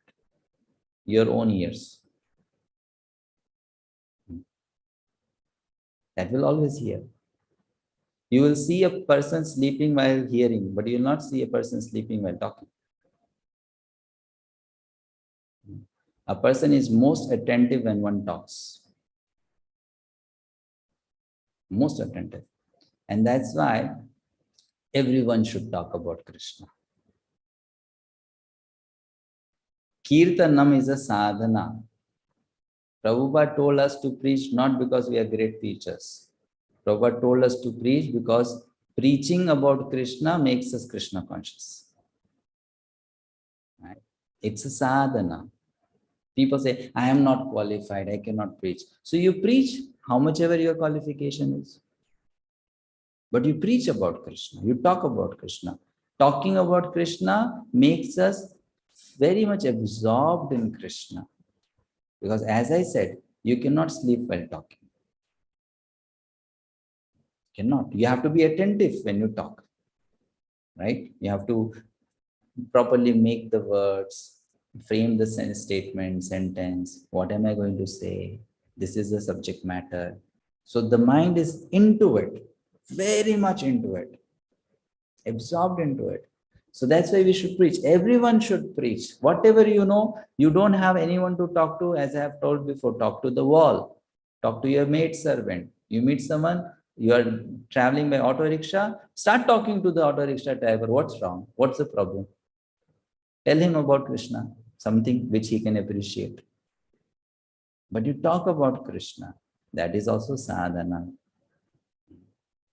That is also sadhana, sharing about Krishna with people. That way, our mind will be absorbed in Krishna. The absolute realized as impersonal or Brahman or localized super soul, Paramatma, is less productive of transcendental bliss than the supreme personal realization of his glories. The compiler of the Vedanta Darshan, okay, I have read this. Herein arises the necessity of explaining Vedanta Sutra in the form of Srimad-bhagavatam by the self-same author. I'm sorry, it did not turn the screen. Text 9. Yatha dharmadayaschartha muni varyan kirtitaha na tatha vasudevasya mahimahi anuvarnitaha. Although great sage, you have very broadly described the four principles, dharma, artha, kama, moksha, beginning with religious performances. You have not described the glories of the Supreme Personality, Vasudeva. So Krishna's glories have to be explained. Krishna's energies have to be explained. Krishna's nature has to be explained. That has to be explained. About Krishna, directly talking about Krishna, purpose. The prompt diagnosis of Sri Narad is at once declared. The root cause of the despondency of Vyasadeva was his deliberate avoidance, deliberately avoided. That was his mistake. He must have spoken about Krishna, but he did not. Why? He thought, why tell people about Krishna? They'll not appreciate. They are very low level. So let me tell them about Lord Shiva. Let me tell them about Brahma. Let me tell them about Durga. In different Puranas, he has done that only. Some Puranas are glorifying Ma Durga, some Puranas are glorifying Shiva, some Puranas are glorifying this demigod, that demigod. Deliberately, he avoided Krishna because he thought people will not appreciate Krishna. They are not qualified to really know Krishna now. So let me give them something else, some lower level of subject matter. So deliberate avoidance of glorifying the Lord in his various editions of the Puranas. He has certainly, as a matter of course, given descriptions of the glories of the Lord Shri Krishna, but not as many as given to religiosity, economic development, sense gratification, and salvation. These four items are by far inferior to engagement in the devotional service of the Lord. Sri Vyasadeva, as the authorized scholar, knew very well this difference. And still, instead of giving more importance to the better type of engagement, namely devotional service to the Lord, he had more or less improperly used his valuable time. This is proper lines. Each line comes as a great lesson. You see, he's saying, improperly used the valuable time. Such an important thing to note. Krishna gave us a life. That life has a certain number of years, months, days, seconds, moments. Those moments are opportunities given to us to get the greatest jewel of Krishna Prema. Those moments are basically assets or resources provided to us to buy something which is invaluable, which is love of Godhead. But we are using that asset to buy petty things in life. Now, let me ask you a question. When you go to buy up something in the market, okay, and because you don't know how much this would cost, you go to a shop and they show you a product, you like it very much, you have a lot of money, you buy, you pay. Let's say you bought something in 4 lakhs and then you bring it home. When you will later realize next day or after 10 days that you got cheated, the same thing was available in the market in 4,000 rupees, for which you paid 4 lakhs. What will happen? How will you feel? Yes, you will feel cheated, but will you also not feel angry on yourself? That how stupid you were? You could not cross-check, you could not verify, you could not use your intelligence that you bought something worth 4,000 for 4 lakhs. You did so much of waste of money. So you will not be happy with that person, you'll be cursing that person, but some curses would come to yourself also, by yourself. Right? Isn't it? People say also, that person is rascal and I'm also a great rascal and I'm a fool. Same despondency we will feel if we misuse the time that has been given to us to reach to Krishna. That time is for getting that valuable thing, most valuable thing. But we are using that time for what? Become a doctor and then cut people's bodies and see all that dirty stuff and then say, I'm a doctor. I'm so proud to be a doctor. But what are you doing as a doctor? You are cutting people's bodies. Such a nasty thing, I would say. I mean, what's great in looking people's lungs and stomach and intestine, What is great about it? It is, in one sense, horrible thing. But because I am a doctor, I am a surgeon, I am someone great. But this is what you get to see. Compare that with seeing Krishna's beautiful face, seeing someone's intestine, right? Or being a lawyer or being a CA, and we think this is so nice, this is so wonderful. What is so wonderful about it? It's petty thing, useless in one sense. And we spend all our time in those petty goals of life. There's nothing great about it. I was a very ambitious person before I came to Krishna consciousness. The only reason I joined Krishna consciousness is that this thing thrilled me. Oh, such a high goal. Let's go for that. What is this goal? Make some money, go to US, get a citizenship of US. What is this? This is nothing. If you really want to aim for a goal, this should be that high, that yes, this is a higher goal. Go for that. So Prabhupada said, devotees, they are not losers. They are playing a much bigger match. They are playing a greater game. They are not losers. They have a greater goal. But an ordinary person, they have small goals. These are small goals. But what's better? To have a nice house in Bandra, on the sea beach, or to have a house in Golok Vrindavan? What is the better goal? So we have to aim higher. That's what. And Sadhu Sangha means this. Sadhu Sangha means it should change our desires. Sadhu Sangha means it should inspire us to make better spiritual desires. That's Sadhu Sangha. If by doing Sadhu Sangha, we are only interested in fulfilling our petty material desires, then we have not done Sadhu Sangha. Prabhupada disciples, they did Prabhupada Sangha because Prabhupada gave them an aim and they accepted it. Prabhupada gave a dream to them, they accepted it. Prabhupada told them, you can play with Krishna. Yes, we want to play with Krishna. That is Sadhu Sangha. So when we associate with Sadhu, we should take on their desires. We should take on their mission, their activities. That is Sadhu Sangha. Not that we go meet them and then ask them, I have my plans, how can I fulfill that?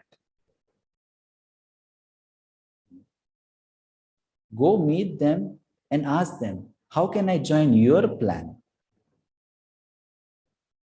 How can I join your plan? Because you have a great plan. My plan is petty plan. We have a great plan. I want to join that. Then we'll not feel despondent. Then we'll feel our life is glorious because we did something wonderful. At least we tried to do something wonderful. Even if you fail, what's wrong? Even if you fail, what's wrong? But at least you tried for the greatest thing. So here Prabhupada says, Narad Muni is telling Vyasadeva, you used your valuable time, improperly used it, and thus he was despondent. From this, it is clearly indicated that no one can be pleased substantially without being engaged in the devotional service of the Lord. In the Bhagavad Gita, this fact is clearly mentioned. After liberation, which is the last item in the line of performing religiosity, etc., one is engaged in pure devotional service. This is called the stage of self-realization or Brahma-bhuta stage. After attainment of this Brahma-bhuta stage, one is satisfied. Satisfaction of heart comes on the platform of liberation. But satisfaction is the beginning of transcendental bliss. One should progress by attaining neutrality and equality in the relative world. These are good steps to note. First, we have to come to this level. We have to become neutral in the material world. That's called Brahma Bhuta. And then from there, one can rise to the stage of pure devotional service. We cannot jump to pure devotional service. We have to go to the next step, If we are in Tamoguna, we have to come to Sattva Guna first. From Sattva Guna, then we have to rise to Shuddha Sattva. Then we can go to pure devotional service. It's a step-by-step thing. Not that someday one magic will happen and will suddenly be there. No, one has to understand the process. So if we want to go to spiritual sky, we have to first of all rise above the material. The process of detachment or nivritti marg has to be accepted. Pravritti marg will not help us. This is the science, and this has to be understood. And we have to go to the stage of neutral, being unaffected by material things. Then beyond is pure devotional service. There is the question of pure bhakti. Below that bhakti is not pure. That is bhakti which is influenced by sattva guna, rajoguna, or tamoguna, as explained by Lord Kapila in Srimad-bhagavatam. Because I am in three modes, because of my condition, bring bhakti to a lower level. And that's why that bhakti then becomes mixed. And that bhakti will not then also purify the heart completely. There will be little purification, little sense gratification. One should progress by attaining neutrality and equality in the relative world, and passing the stage of equanimity, one is fixed in the transcendental loving service of the Lord. This is the instruction of the personality of Godhead in the Bhagavad-gita. The conclusion is that in order to maintain the status quo of the Brahma-bhuta stage, as also to increase the degree of transcendental realization, Narada recommended to Vyasa eagerly and repeatedly describe the path of devotional service. Two things. Do it eagerly and repeatedly. You know what happens when we do that eagerly and repeatedly? The path opens for us. The path will open for us. When you are very eager to walk on that path will open. Krishna will bestow that to us. Otherwise, that path will not open. It's first thing is that I have to decide. Yes, then it will open. So when we say pure devotional service, when I will decide I want to do pure devotional service will be awarded to me.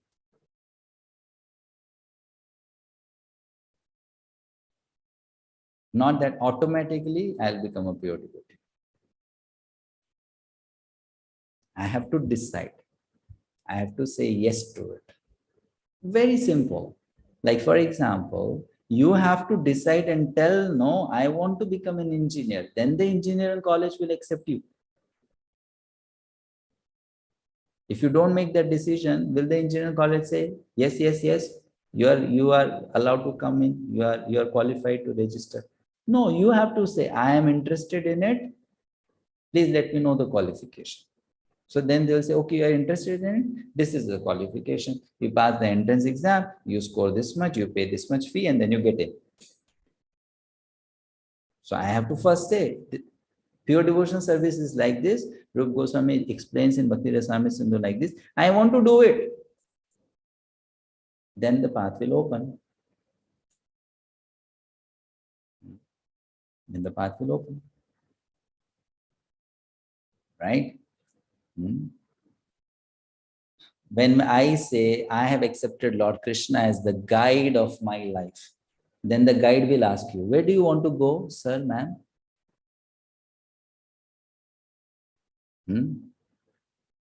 Not the guide will say, okay, you have accepted me as the guide, let me take you wherever I want. No. Guide means the guide will ask you, where do you want to go, sir? Isn't it? That's how it happens. In Mumbai, some days ago, a visitor came to our temple. She was a lady from outside India, and a tourist guide had brought her to temple. So that tourist guide, when he met that lady at the airport, he must have asked that lady, ma'am, Mumbai is a big city and it has so many places to visit. Where do you want to go? And then the lady would say, okay, take me to Juhu temple, or take me to Mira Road temple, or take me to this bar, or take me to that cinema. Then the guide will say, okay, I'll do my job. So when I say I have accepted Krishna as the guide of my life, Krishna is going to ask us, okay, sir, what do you want to do?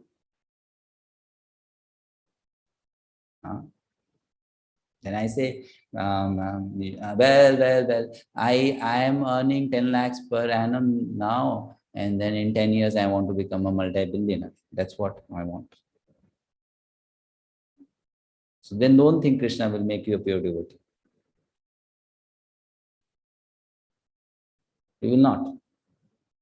Because scriptures say, he is that one Lord who has been fulfilling all the desires of all the living entities since time immemorial. He is that Lord. So he will ask me, what do you want? That's what he will guide for. So that's why we have to decide first. What do we want in Krishna consciousness? Then the path will open. Then he'll catch our hand. He'll teach us to walk on that path. And then on those paths, whatever challenges will be there, that will come. Those obstacles will come. We'll learn to cross those obstacles, and then we'll clear all the obstacles and reach the destination. This is how it works. This is how it works. Text 10. Nayad vachaschitrapadang harer yasho jagat pavitram pragarnita karhichit tadvayasam tirtamushanti manasa nayatra hansa nirmantyu shikshayaha. Those words which do not describe the glories of the Lord, who alone can sanctify the atmosphere of the whole universe, are considered by saintly persons to be like unto a place of pilgrimage for crows. Crows coming together and having their upavas or celebration. Since the all perfect persons are inhabitants of the transcendental abode, they do not derive any pleasure there. So what he's saying, that you have spoken so much, you gave so many seminars, wrote so many books, you did this, that, but whatever you said, that only and only satisfied the crows. What you said made the crows happy, right? All the movie songs, all the movies, newspapers, novels, TV shows, Netflix, Amazon, Airtel, Hot Disney, whatever you say, 400 channels in India, TV station, Tata Sky, whatever, right? All are satisfying the crows. Crows are getting satisfied by watching that. Because the subject matter is for crows, material subject matter, eating, sleeping, mating, defending. What is there in television to watch? Only 6 things: lust, anger, greed, envy, illusion, pride. What else is there? Only that is there. Nothing more. So in that place, who assemble? The crows assemble to watch it, to celebrate it, to pay for it. But those crows don't derive any pleasure in what is really, really tasty. Prabhupada writes beautiful purpose here. Crows and swans are not birds of the same feather because of their different mental attitudes. The fruitive workers or passionate men are compared to the crows, whereas the all perfect saintly persons are compared to the swans. The crows take pleasure in a place where garbage is thrown out. Just as the passionate fruitive workers take pleasure in wine and women and place for gross sense pleasure, the swans do not take pleasure in the places where crows are assembled for conferences and meetings. They are instead seen in the atmosphere of natural scenic beauty with that transparent reservoirs of water nicely decorated with stems of lotus flowers in variegated colors of natural beauty. That is the difference between the 2 classes of birds. So once Prabhupada, when he was young, he was walking on a street and a friend of him was driving in a car taking his family to watch a movie. That person stopped by Prabhupada and said, "Come, we are going for a movie. You also join us." Prabhupada said, "I'm not interested. You may go."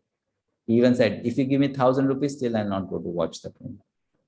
So that person dragged Prabhupada to the cinema hall. No, you have to come. So I said, "I went, but I did not enter. I came back." He said, "I told him, crows are sitting inside. I'm not interested." So what I'm telling now, it might be very difficult for people to digest. But if you are interested in all these things, we have not yet tasted that sweetness of Krishna consciousness. Not yet. If solving crosswords, playing Sudoku, right? Or playing video games on your mobile phone, watching a movie, reading magazines, staying updated with all the nonsense is going on in the material world. If that excites us, we have not tasted the sweetness of Krishna consciousness. Not yet. Our food is garbage. So we have to give up that. We must give up that and start taking in the healthy food of Krishna consciousness. That is the reason Prabhupada wrote so many books. He even says that all these books are there so that we can consume them. We can feed all this into our mind. If we don't do that, then we'll take all the garbage that is outside there. And it's very sad. I mean, in Facebook, I can see this. So many people send friend requests, and I accept it because I think maybe they will then watch some of the things I share on Facebook. But I never go to their personal profile and see what they put. Because so many devotees also, what crap they put in their Facebook, profile. Movie songs, movies, this, that. So much crap they put. And then they say, we are devotees. No, this is not. Devotee means devotee. A devotee means someone which is living his or her life as per the words of Gita and Bhagavatam. That is devotee. Like a swan, Hansa. That's how the life should be. That's real devotee. Otherwise, we are not devotees. We are only showing ourselves as devotees. As Bhakti-vaibhava Thakur said, you will be a materialistic person in the heart. You will remain a materialistic person in the heart. Externally, in dealings with others, you will become an impersonalist. And publicly, to show to people, you will be a Vaishnava. Bhakti-siddhanta Thakur said, within the heart, you will be a materialistic person, a karmi. While dealing with people, you will be an impersonalist. But when it comes to a performance, show, in a Vaishnava. But that is not Vaishnava. Vaishnava means someone who is not interested in material subject matter. Talking about material subject matter is bitter as poison. Now, nature has influenced different species of life with different mentalities, and it is not possible to bring them up into the same rank and file. Similarly, there are different kinds of literature for different types of men of different mentality. Mostly the market literatures which attract men of the cross categories are literatures containing refused remnants of sensuous topics. They are generally known as mundane talks in relation with the gross body and subtle mind.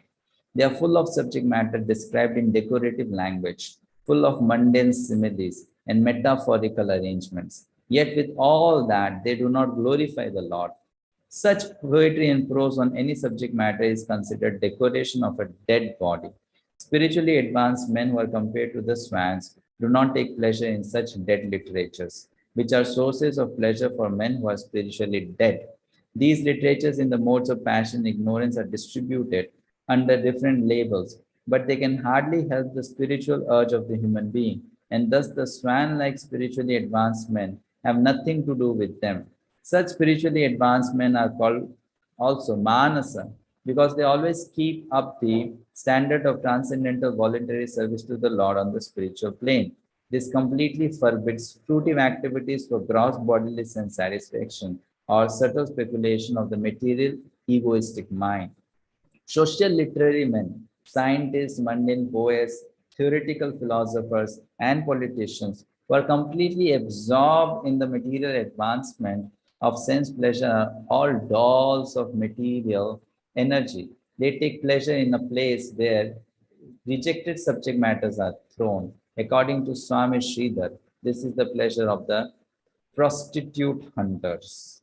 But literally, the glories of the Lord are enjoyed by the Paramahamsas who have grasped the essence of human activities. Subject matter of discussion that defines who a person is. What are we discussing? What are we talking about? what goes in our mind, which books we are reading, what things do we like to watch, what are we hearing. That defines who we are. What are we interested in?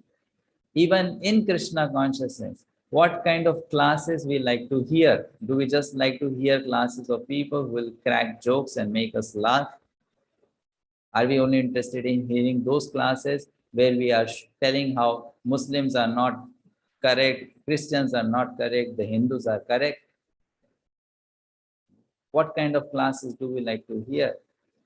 It's what level of Krishna consciousness that will decide who we are. What is my Krishna consciousness? What attracts our mind? What catches our attention? So we have to upgradation has to be there. By taking proper Sangha, we need to upgrade ourselves regularly. Upgrade. Last verse, very beautiful verse.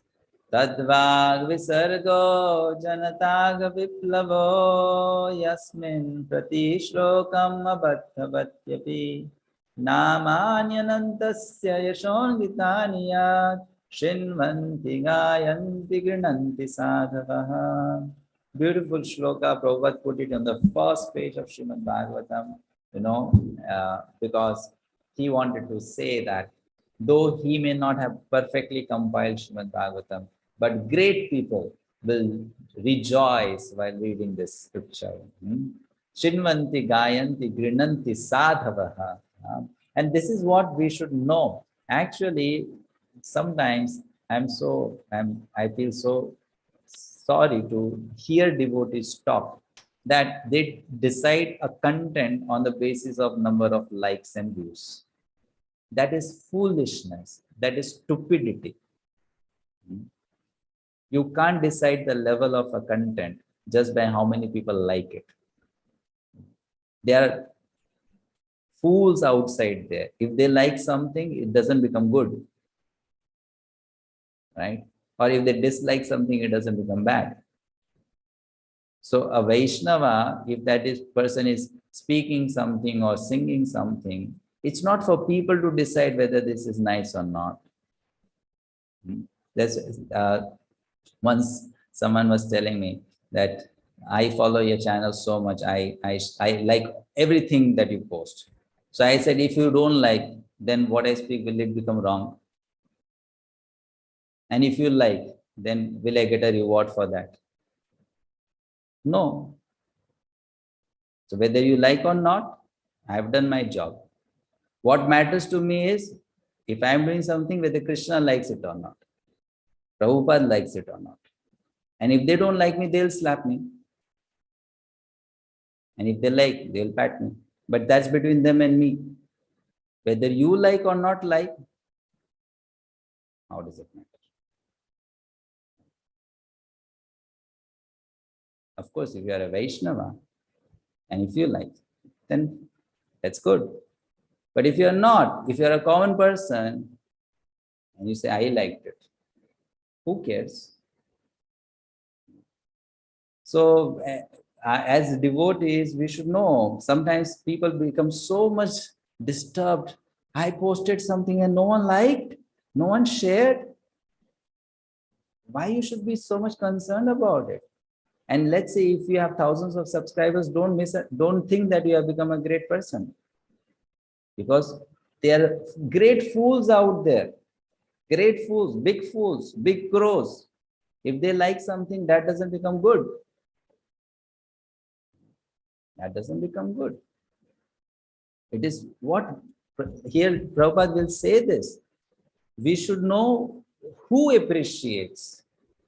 If Krishna is appreciating what you are doing, if your Guru Janas are appreciating what you are doing, your life is success. Who appreciates? Who is appreciating? That has to be seen. What common men, stupid people, they will appreciate? They don't know. If they watch a Bollywood movie song, they will like that also. Then if they see you dancing, they will like that also. They say this is good performance, this is also good performance. So not that doesn't decide or that doesn't define how successful we are as a devotee. That does not at all. That is superficial. That is an illusion. That's actually Maya, net of Maya. Illusion. So here, Prabhupada writes beautifully the translation. On the other hand,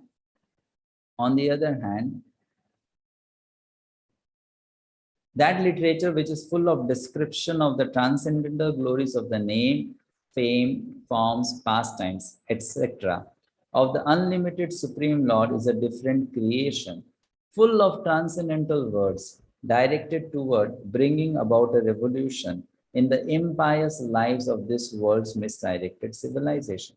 Such transcendental literatures, even though imperfectly composed, are heard, sung, and accepted by purified men who are thoroughly honest. This is what is important. Our contribution should be accepted by pure people. If they accept it, Hari Bol, work done. They should accept. Purified men, they should accept. Then it is a success. They should approve, they should certify, this is perfect. Such literatures, they will bring revolution in the impious lives of people. It will create a revolution, it will change people, it will transform people. It will transform people's lives. That is what is needed. Srila Prabhupada did that. So-called nowadays, so-called spiritual speakers who have millions of followers, how much revolution are they creating in the hearts of their viewers or listeners? But Prabhupada created revolution in the hearts of people. He made people change. Look at his disciples. Look at his grand disciples. Look at his grand disciples. Look at the transformation that Prabhupada has brought in the lives of people. And look at the so-called spiritual leaders who don't even have one bona fide follower to represent them. No one to represent them. But Prabhupada had many moons, like His Holiness Giriraj Maharaj says. Many moons, not just one moon. Many moons Prabhupada gave to this world. So many moons, so many glorious personalities who might have left physically, who are still present physically, and will come in the future. That's called a real spiritual hero who created revolution, who changed people. People sacrificed their life for Prabhupada. They gave their everything to Prabhupada. That is real service to society. What wonderful achievement Prabhupada has. No one can compare to that. No one can compare to that. He is the greatest, the best, which humanity has seen in the last 100 years. And not that he did that in the past, he's still doing. People just read books of Prabhupada and they get changed. I'll tell you this interesting incident. A few days ago, I was in a small town in Maharashtra called Chikli. One of my devotee friend from last 10 years, he asked me to come there and give some training program to the teachers of a school he runs there. So I went there and spoke to the teachers there, gave them some methodologies of teaching Krishna conscious. So he was telling me 2 years ago, during the lockdown, this devotee, he told his father's elder brother that we should do Sthapana of Srimad-bhagavatam in your house, okay, during Bhadra Purnima 2020. Now, his father's elder brother, he was known in that whole city as someone who has broken all the 4 regulative principles throughout the life. Though he was an old man, 68 years old, still he was breaking the principles. And the whole city knew that, you know. So this devotee said, maybe let's take a chance. Let's do something nice for him. So he told him, let's establish Bhagavatam in your house. He said, okay, no problem, do it. So he bought a set and had worship of Bhagavatam. There was a program. What inspired this person? He started reading Bhagavatam. And this devotee tells me, Prabhuji, we never preached to him because we knew this person, who can change him? He's so shameless that even his wife knows he breaks all the four regulative principles, still he doesn't change. I mean, his whole family knows, the entire city knows, and still that person doesn't change. So how much shameless that person would be? And he started reading Srimad-bhagavatam. So he told me 2 years have passed. He has started chanting 6 rounds. He has started following all the four regulative principles. And in these 2 years, there has not been a single day when he missed reading Srimad-bhagavatam. Every day is reading for 1 or 2 hours. In fact, if he has to travel to some place on some day and he has to catch an early morning train, 7 o'clock, he'll get up at 2 o'clock to read Bhagavatam and then go. And he said, Prabhuji, I don't know what Prabhupada has done to him. Just by reading the book, he has become this kind of person. And what he does now, everywhere he goes, the first thing he does is, he gives the example of his, father's brother, that if this person can change, why you can't change? if he can change, then you should have no excuse to change. This is Prabhupada. This is Srila Prabhupada. Making a sinful person into a saint, actually, in one sense. Chanting Krishna's Naam, not ordinary thing. Reading Bhagavatam, not ordinary thing. So Prabhupada says, such literature will create revolution in the lives of people. And that's why I request all the devotees, please find out means how you can share this knowledge with others and bring a revolution in their lives. If you want to live for this cause. We need preachers. We need people to study the books, understand them, assimilate the knowledge, and reach out to others and share this knowledge so that their heart will change. We need people to carry this message across. There are millions and billions of people who are not yet aware that Krishna is God, not yet aware about the holy name. When will that happen? If we stay within our closed room and think someone else will come and do prachar, it will not happen. We have to go out, reach out to people, tell them, save yourself. Purport. It's a qualification of the great thinkers to pick up the best even from the worst. It is said that the intelligent man should pick up nectar from a stalk of poison, should accept gold even from a filthy place, should accept a good and qualified wife even from an obscure family, and should accept a good lesson even from a man or from a teacher who comes from the untouchables.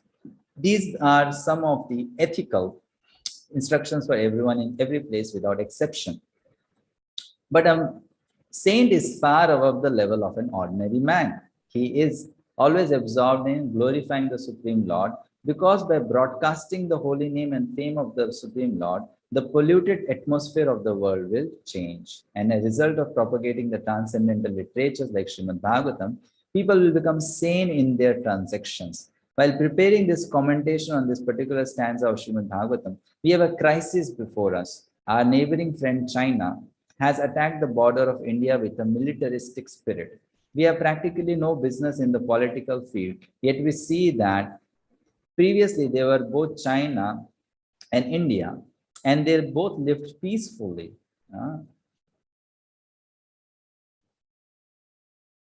They both lived peacefully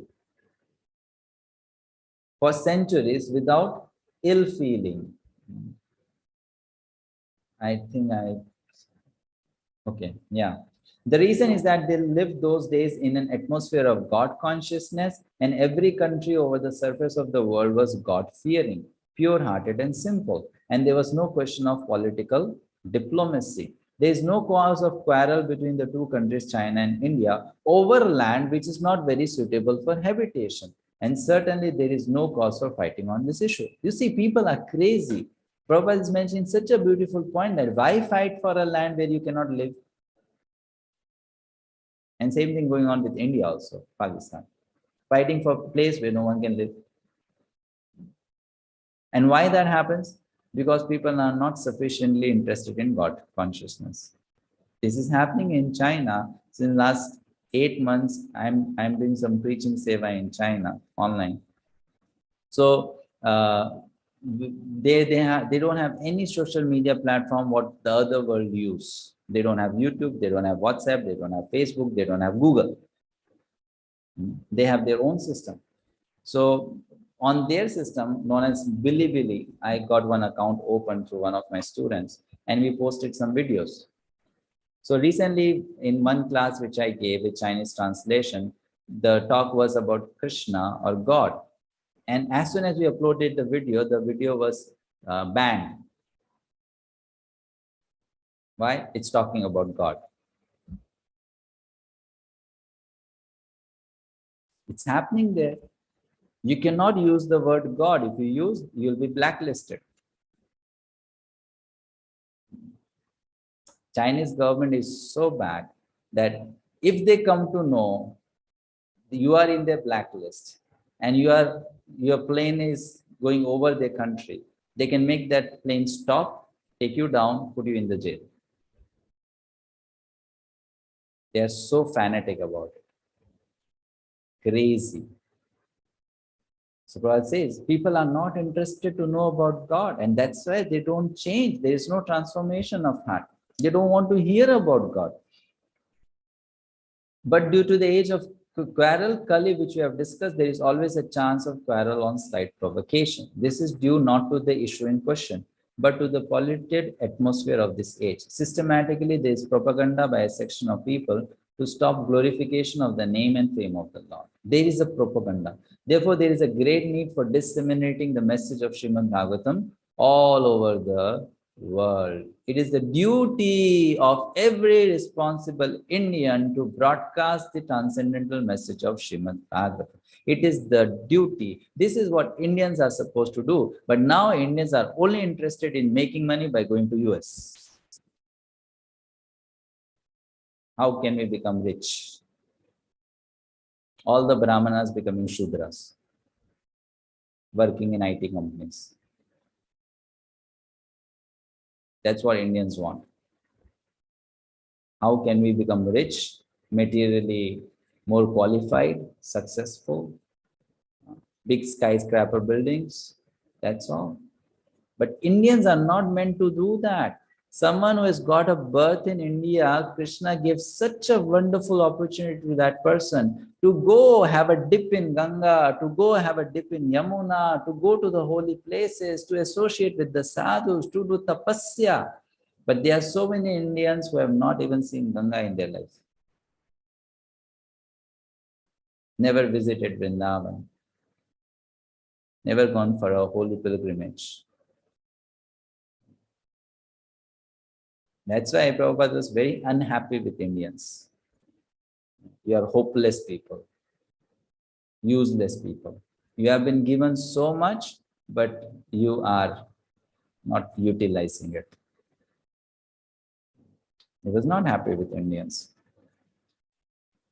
Honestly speaking, yes, Indians are most degraded in that sense because they have been given the most and they utilize that the least. They utilize that the least. And speaking same about the members of ISKCON movement, actually. If you see the Western members of our ISKCON movement, they are very committed. If they are committed, they are very committed to the process of Krishna consciousness.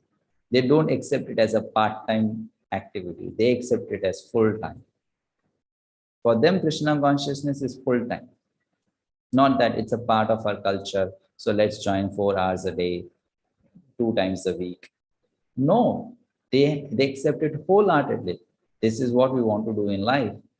But Indians, this also a little bit, that also a little bit. That also little bit, that also little bit. This also I want, that also I want. No commitment to the process. No commitment. And that's why the progress is also very slow and shallow. Very slow and shallow. We should know one thing, when we will be judged by Krishna, Krishna will not judge us just on the basis of what all you do. Krishna will also judge us on the basis of how many opportunities he gave to you, to what level of opportunities he gave to you, and how much use you made of those opportunities. That's how we will judge. That's common sense. If I give you 5 lakhs that you invest, and I give someone 10 rupees, you invest, my expectations are not going to be the same. So to those who are born in India, Krishna has given a lot, so his expectations are also high. To those who are born outside India, they have not been given much, so expectations from them will also be less. That's how Krishna will judge. That's how even spiritual master will judge. Then how much we are paying off. So for those who are born in India, they should know it's such a wonderful opportunity for them that why do what the whole world is doing?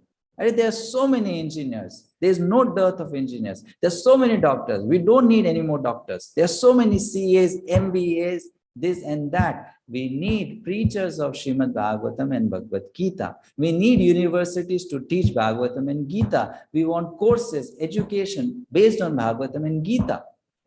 That's what we want to do. We want to teach people Ramayana, Mahabharata. There are so many scriptures, Gaudiya Vaishnavas. We want to establish universities, educational institutes for that. That's what we are supposed to do. For that, Indians should come forward, young boys and girls. But only doing what Western world is doing. We want to become like that. So many, even devotees I have seen, they leave India, go to a Western country just because they're going to get some extra money. For what? For what? We should depend on Krishna and then, of course, be practical, but have faith. Krishna will take care and use our life for this mission, that we are given this opportunity. Prabhupada says, he points out very clearly here in the purport, because India has failed in her duty by neglecting this responsible work, there is so much quarrel and trouble all over the world. When he says India has failed, he's saying Indians have failed. When he's saying Indians have failed, he's saying we have failed. We have failed. We are confident that if the transcendental message of Srimad-bhagavatam is received only by the leading men of the world, certainly there will be a change of heart. And naturally, the people in general will follow them. And this is what I'm saying is, I seriously feel, why? Is there preaching to be done only in India? Why don't we have devotees who give their life to leave India, to go to Japan, to go to Africa, to go to Thailand, to go to Australia, to go to Brazil and preach Krishna consciousness there? Why not? People should do that. There are people waiting there to learn simple Krishna consciousness. They don't know Bhagavatam, they don't know Gita, even basic things they don't know. If you go and tell them, they will with much interest, they will sit and listen. If you go and teach them how to play Mridam Kartal, they will learn. But the point is, we are not thinking that we want to do that. Srila Prabhupada made it so easy. He made centers, he made places where one can go, eat, sleep, have a place to stay. All the arrangement is there. But people are not coming forward to take up the mission of spreading Krishna consciousness. People should come out. Wherever we are, take a step further. Go to the next level. Go to the next level. Go to the next level. We have to do that. People will not fall from sky to do what is mentioned here. Krishna will not always just send people from Golok Vrindavan to do the job. People who are living here, they have to take up that opportunity, and that will make one's life glorious. This is what it means to participate in the mission of Sri Chaitanya Mahaprabhu, that one should give one's life for spreading Krishna consciousness. Further reading. Where did it I missed? Okay. The mass of people in general are tools in the hands of the modern politicians and leaders of the people. If there is a change of heart of the leaders only, certainly there will be a radical change in the atmosphere of the world. We know that our honest attempt to present this great literature, conveying transcendental messages for reviving the God consciousness of the people in general and re-spiritualizing the world atmosphere is fraught with many difficulties. Presenting this matter in adequate languages, especially a foreign language, will certainly fail. And there will be so many literary discrepancies despite our honest attempt to present it in the proper way. But we are sure that with all our faults in this connection, the seriousness of the subject matter will be taken into consideration, and the leaders of the society will still accept this due to its being an honest attempt to glorify the Almighty God. When there is a fire in a house, the inmates of the house go out to get help from the neighbors who may be foreigners. And yet, without knowing the language, the victims of the fire express themselves, and the neighbors understand the need, even though not expressed in the same language. The same spirit of cooperation is needed to broadcast this transcendental message of the Srimad-bhagavatam throughout the polluted atmosphere of the world. We need to cooperate. We cannot preach much in this world if we don't learn to cooperate. It has to be done. The leaders of ISKCON movement have to come together. The preachers have to come together. The managers have to come together. Cooperate and preach.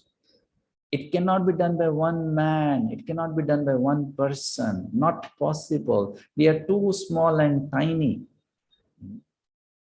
We have to come together, make strategy, and then win over the demoniac forces which are there. The demons are making teams to win over the world, but the Vaishnavas are breaking into groups. The demons are coming together, teaming up to destroy the world, destroy the culture, Sanatan Dharma. But Vaishnavas are breaking up, but not cooperating.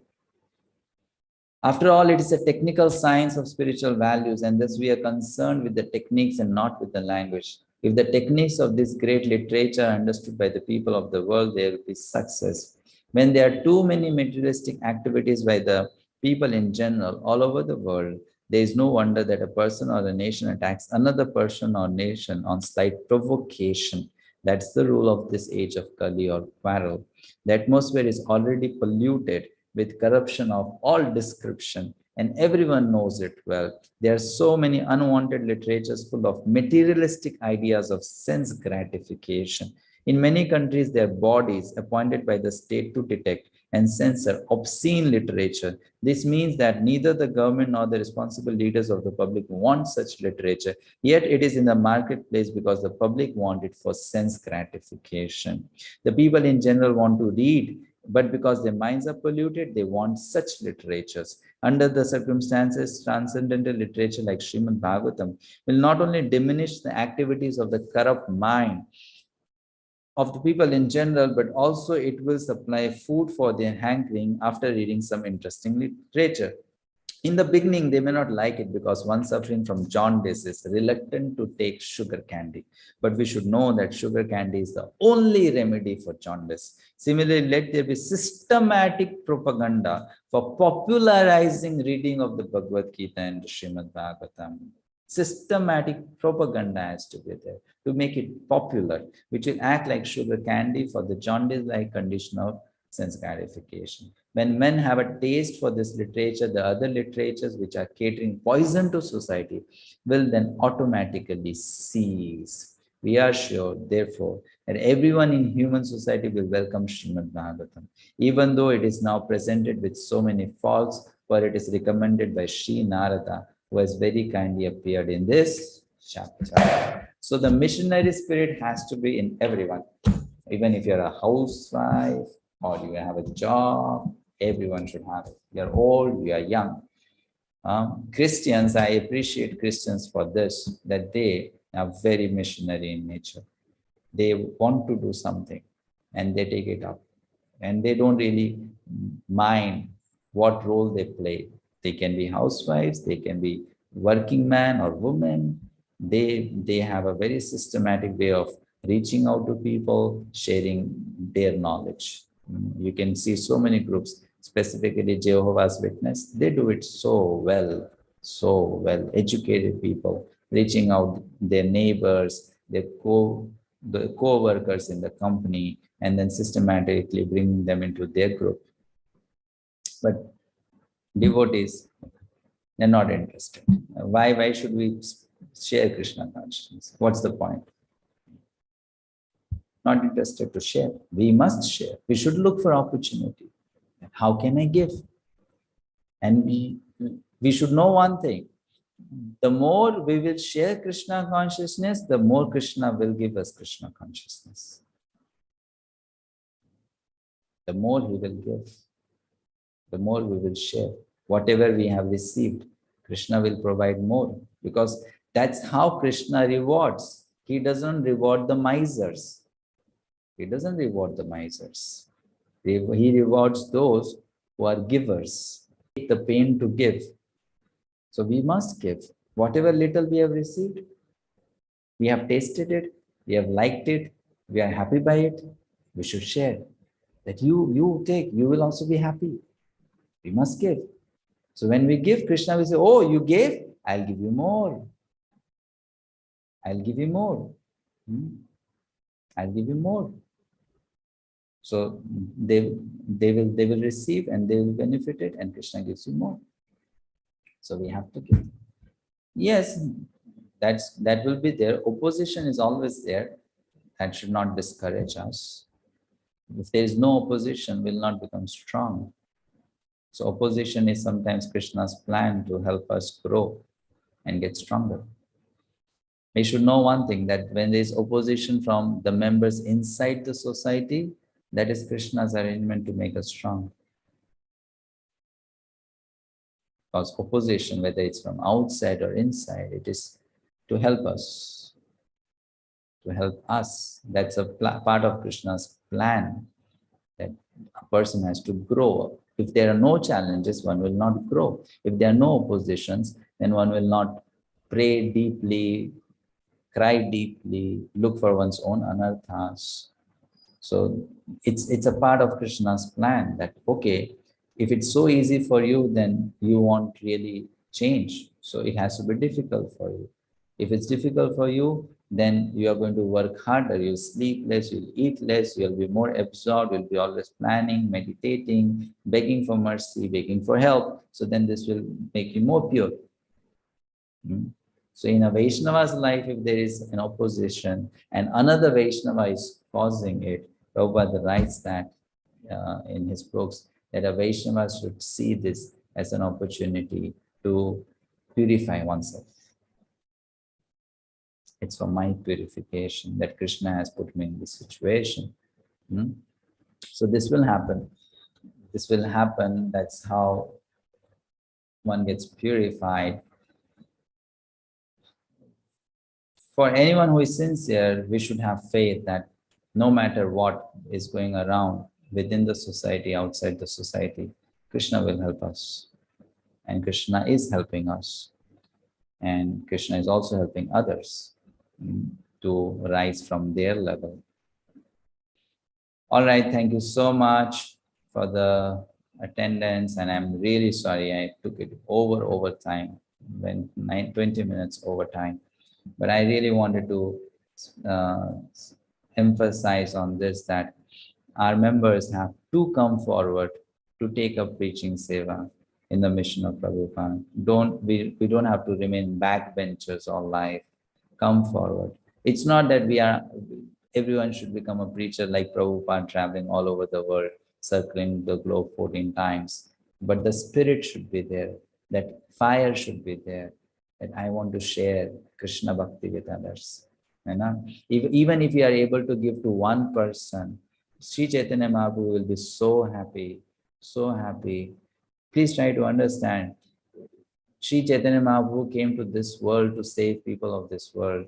He has that great concern that Kali Yuga Vasis, they are going to hell. I want to save them. I want to help them. I want to give them this Krishna Prem, the highest of everything. And if we don't make efforts to help Lord Chaitanya in fulfilling that, he is not going to be very pleased with us. He gave us everything. So we have to also contribute. We should be always eager for that. It's not that how many people will be able to make into devotees, but that desire should be there and effort should be there in that direction. Let me try.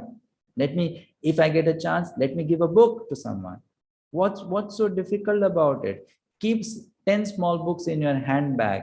They are not expensive. Just buy from the bookstore. Keep 10 handbooks with your handbag. You are flying in an airplane, you are traveling in a train, you are commuting from one place to another place in a bus, you meet someone. If you find that person is little interested, take the book out, give it to that person. That this is a nice book. I think you would like to read it. Share. If by giving that 10 rupees book, I'm not going to become poor. I'm not going to lose anything. So a devotee should find such opportunities, because we never know. Like I told you the story, just think if that boy, devotee, would not have given that Srimad-bhagavatam set, what was going to happen to this man? But he thought, let me try, let me give. And a miracle happened, a magic happened. I went and gave actually a class at the house of that person only, Sunday. And they all were sitting there attending the class. Whole family was sitting there attending the class. The family became so Krishna conscious that TV was thrown out of the house. It's a big thing in Kali Yuga, to throw out a TV. Big thing. Yeah, people should be awarded for this, because it's a big thing.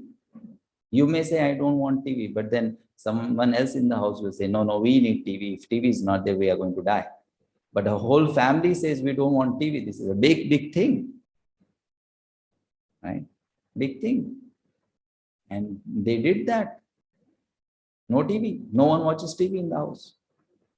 So this is possible. We just have to do. And Krishna will then make us instrument. Yes, Krishna will use us to bring people closer to Krishna. If that is done, this life is glorious. This life is done. We have contributed to Srila Prabhupada's mission in whatever way is possible. So Bhakti-vaibhava students should have that spirit. That's Bhakti-vaibhava. Getting score in Bhakti-vaibhava, getting the degree is not Bhakti-vaibhava. Catching on to the mood of Prabhupada and the mission of Prabhupada, that is Bhakti-vaibhava. That is Bhakti Shastri. That we want to become like our father. We want to become like our grandfather. We want to get those qualities. We want to get that mood. We want to develop that spirit in the heart that I belong to Srila Prabhupada. And I live for Srila Prabhupada. And I'll die for Srila Prabhupada. I'll die for that, I'll live for that. Then we are Bhakti Shastri, then we are Bhakti-vaibhava. Otherwise, it's only on the certificate. It's only in the name, not in reality. So that should be there. Thank you so much. I think we'll not take questions today. It's overtime anyway. See you on